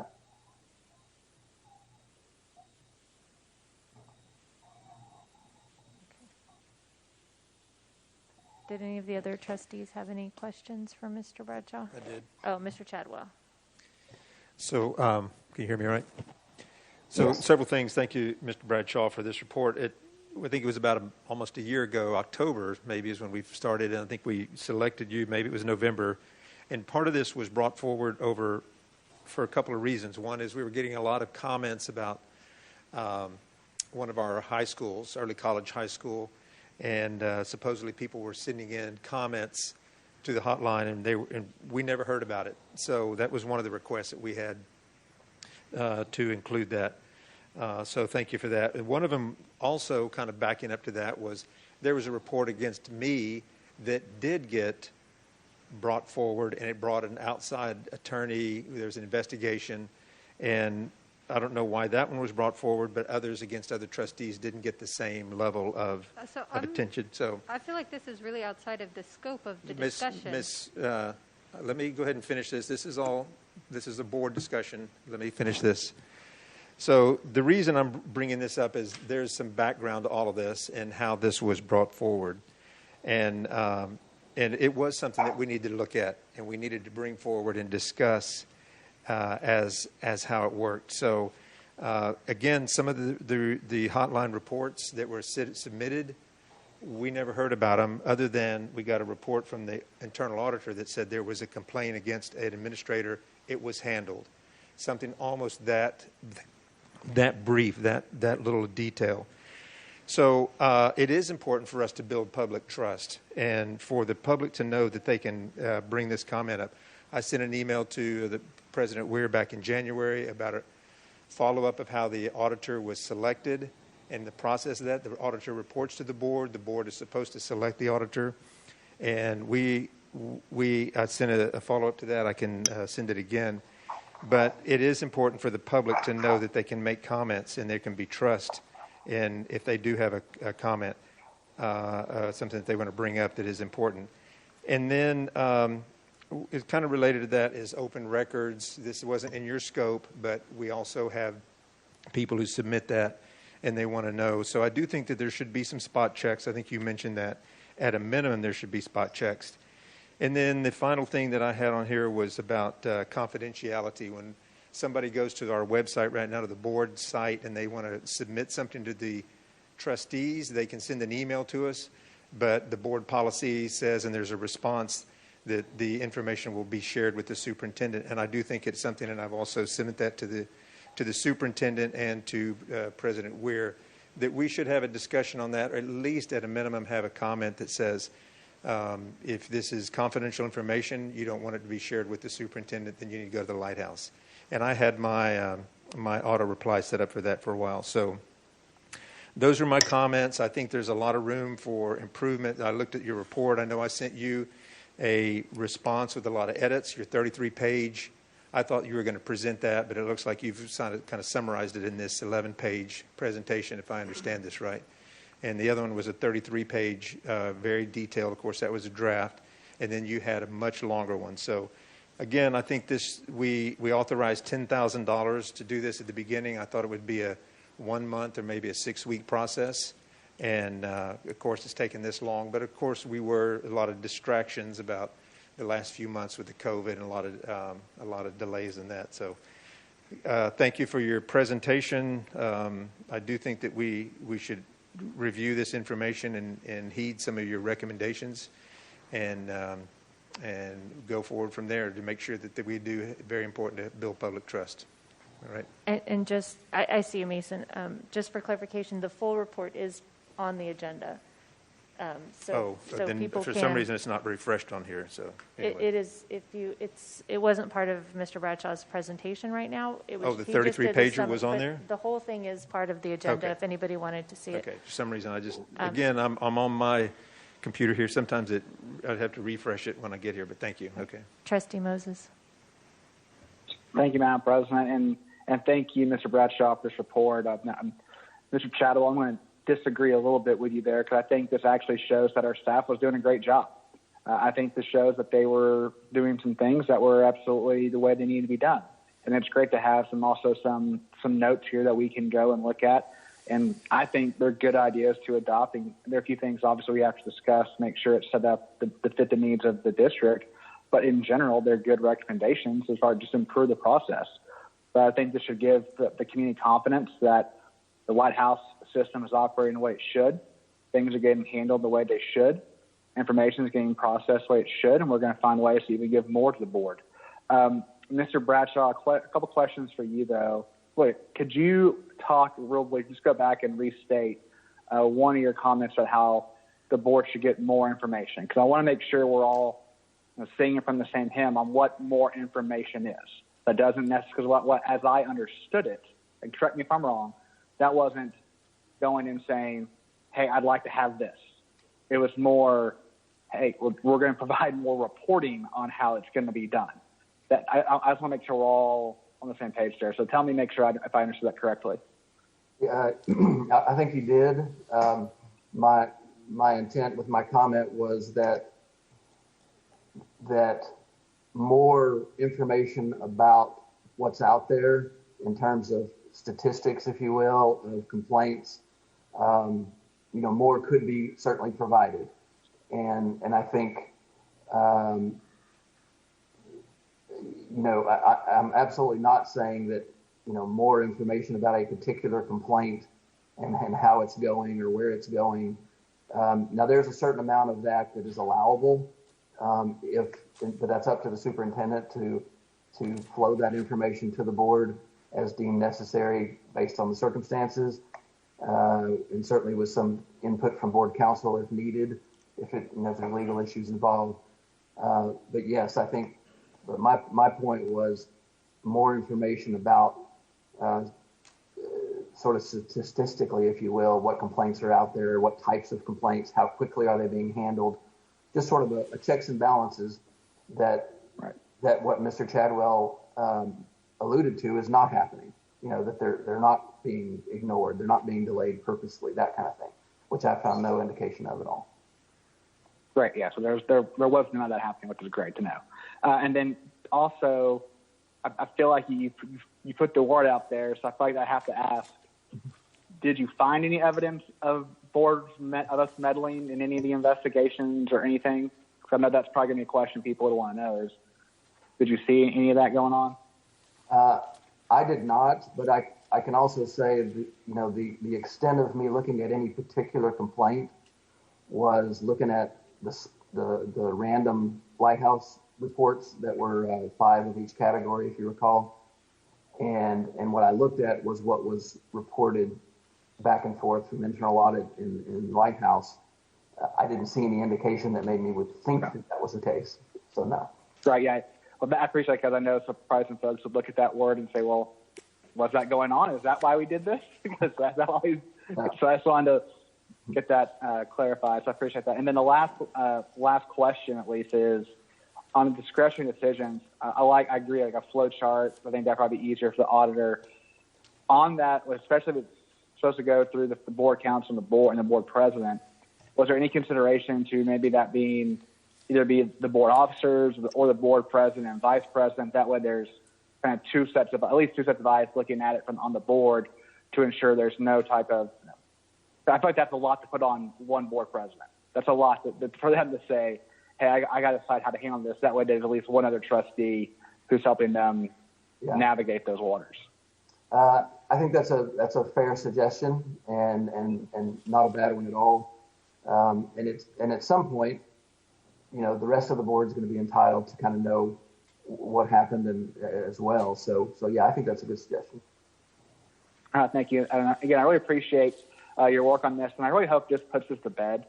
I mean, because it's been important. It's good to know that we're doing a lot of things right. Good to get some suggestions.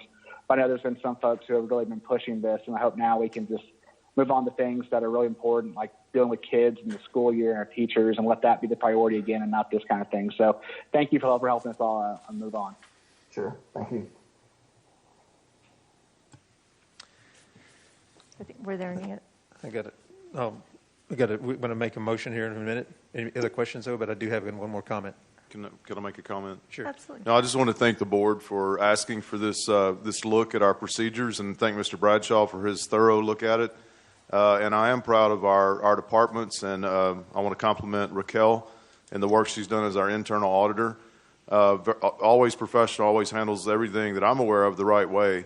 And so I just want to thank our HR department, our legal department, and everyone who's been working hard. And I wanted to go back and agree with, I guess it was the next to the last slide, or maybe the last slide, that I've recognized pockets of departments in this district that are still, there's been such rapid growth, and I've only been here 11 years, but there are pockets that still operate like a small district. And I would put HR, for example, as one of those departments that's way understaffed for what the volume is as we've continued to grow. So I think we will be looking at all your recommendations. We appreciate those, because even though I feel like we're doing a good job, we can always get better and strengthen our procedures. So thanks to the board for asking for this look at our processes, and thank you, Mr. Bradshaw, for doing a thorough job looking at it. Thank you, Dr. Preston. Okay, so of course, I'm glad to see this wrapped up. I do think it's something we can refer to. If we can get a copy of that Escambia audit. I don't know if you can send a link to. It's in our exhibits. It's one was of the it? exhibits. Oh, okay, I yeah. missed that one too. So, all right. Exhibit 18. Okay, so thank you. And then thank you for that. And I certainly want to focus on kids. I don't look at this as a distraction. I look at it as a public testament to the public that the board in this district is looking at. It listens to the public and their comments and their concerns. So, again, thank you for all that. So, with that, we had originally authorized $10,000, but we have to provide more because this took a lot longer than expected. So, do I just make a motion with this information? Yes, all the board members should have had the. I move to authorize an extra $15,560 to complete this. No. Is it total or extra? That's in addition. In addition, that's what I thought I saw an email about that today. That this was in addition, and you had said you're not charging for some of the work you've been doing, but it's an addition, correct? Mm-hmm. Okay. And that additional amount covers from January through the end of June, which is about the time we had our last board meeting, and I have not charged any time between now and then, and I won't. So that's a final bill. Okay, so a motion to finalize this investigation for an amount of $15,560. Can we not use the word investigation? I believe it's a report. Report. That's fine. Whatever the wording needs to be. Report. Is that? Okay, so wait, you have well, really the motion is to authorize payment of this final bill as presented. Okay. I've made a motion. I'll second it. Okay, so we have a motion and a second to authorize payment of the final bill as presented. Is there any further discussion from trustees? All right, all those in favor? All right, so that's 5. I see Mason. So that passes 5-0. So thank you, and thank you, Mr. Bradshaw, for all your help. Thank you, Mr. Bradshaw. All right. Thank y'all, and good luck in 2 weeks. Thank you. I know we do need to go back to our TASB policies. We do have Raquel here, though I mean, it's almost 10, so I don't know that I want to drag it out. Is your mic? Yeah, that's what I was going to ask. Just after hearing that, BBE and maybe if you have suggestions you could bring back to us of a tree, and I think Mason's suggestion was a really good one. I know this last time we started out with just me. Yes. And then I turned it over to Trustee Math and Mr. Ponick because Trustee Math was the only one without a complaint against him. So we do have a lot that we need to work through. We need to make sure we cover all those. Yeah, yes. I think we have a few more steps than Mr. Bradshaw I agree. even realized. So, yeah, I think if you could just do that and bring that back to us, we don't need to discuss it unless trustees feel strongly about it right now. Wait for Raquel's. I will. Right. Thank you. Thank you. All right, so let's go back and we'll do action items E1 and E2. I see Ms. McFeeters is already ready. If you would like to take it away. Sure. We're bringing before the board update 114 and 115 for second reading and adoption. We did bring both of these TASB updates to you for first reading last week. At that time, there were really no questions or updates to be made, so we are asking that the board go ahead and adopt update 114 as presented and adopt update 115 as presented. Okay, and we did put B, D, F as a discussion. So once we do 115, it kind of goes away, but then we can bring it back if we decide. BDF is the committees? Yes. So if you decided to make changes at a later date to BDF, we would just adopt that new policy Totally. Separately, as we do with any policy. Right. I just wanted to make sure everybody was clear on that. All right, do I have a motion? For 114. A motion to adopt 114 as presented. I move to adopt 114 as presented. With with an adoption date, so, With an adopt, where, am I missing on here? Is that- Adoption date of September 3rd. Maybe. yeah. Hold on. I'll second it. Okay, so we have a motion and a second that the board adopt TASB policy update 114 as presented with an adoption date of September 3rd, 2020. Is there any further discussion? All right, all those in favor, raise your hand. All right, it passes 5-0. Thank you. And then for 115, I'll just go ahead and do it. I move that the board adopt Okay. TASB policy 115 as presented with an adoption date of September 3rd, 2020. Second. Second. Okay, we have a motion and a second to adopt TASB policy update 115 as presented with an adoption date of September 3rd, 2020. Is there any further discussion? Just real quick, we're going to talk about BDF. Yes, we have it on here, so we'll need to decide if we want to talk about it tonight. If we do 115, TASB's recommending to take it away, but we can always add it back in, our own Okay. local policy. But, so we're going to just vote on 115 as is, but BDF, we can Yes. add it's- it later, okay. Yeah, it's on All the right. agenda for, It's on what? it's on the Right. on the agenda a little bit later. Is F2. Okay, F2, all right, yeah. thank you. So you have a motion, a second? I have a and discussion? motion and a second, so all those in favor, raise your hand. All right, I see 5-0, so motion passes. Thank you. Real quickly, while we still have Ms. McFeeder sitting up here, E4, we had several policies that we had listed for board operating procedure, but it is almost 10 o'clock, and so I feel like most of those can probably wait unless someone feels really strongly about it. I know that Ms. McFeeters, though, had a question about our level 3 grievances. Yes, so the board does have a number of outstanding level 3 grievances. I think it would be helpful if you could provide the administration some guidance as to when and how you would like to begin hearing those. And I think, as far as I'm concerned, I think we're ready to start doing that now. Same here, I agree, yep. I mean, I know that Mr. Moses may not be able to be in person, so I guess it would be whether people are comfortable with having at least one. And I know Mr. Math will maybe be in that same position to be virtual. So I guess as long as everyone is aware that we may have 2 trustees that need to be virtual, if that's possible, or would they rather, we just need a quorum, right? So we could do it with 5. You absolutely just need a quorum.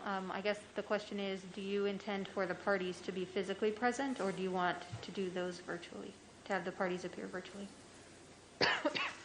I think we should give them the choice. Yeah. Yeah. So the board. Let them have the option. Okay. Can do. And Madam President, my hope is that by the end of this month, I can get back to being in person. Yeah. That's my hope. Well, don't take it too quick, though, because, you don't want to set yourself back. But, yeah. No, I do not. This is not fun. All right. And I know that Trustee Feller had asked about the elections campaign policy update. I don't know if we want to do that here, if we want to wait till our regular board meeting on the 17th. So I would just clarify that we are posted under board operating procedures to talk about kind of electioneering as it relates to board operating procedures. If you'd like to have a more robust discussion, you would need to post for that. So it's up to the board. I'm happy, though, to talk about those procedures as it relates to board operating procedures, or to discuss it on the 17th if you'd rather. Does anyone feel strongly? We could postpone it till the 17th, and then Trustee Feller could I'm fine with that. let us know exactly what Or- she was really wanting us to discuss. Okay, so why don't we postpone that until the 17th? I'll make a note. All right, and then that takes us actually to F2 and F3, which F3 was the FC policy. That was about which you already had on a red line, Mason, or Trustee Moses, coming out of the PIB committee for the boundaries. I was the one that actually made, a lot of these suggestions for edits, and I looked at them, and I think they look exactly like we talked about. Would you agree with that, Mason and Nikki? Trustees Moses and Gonzalez?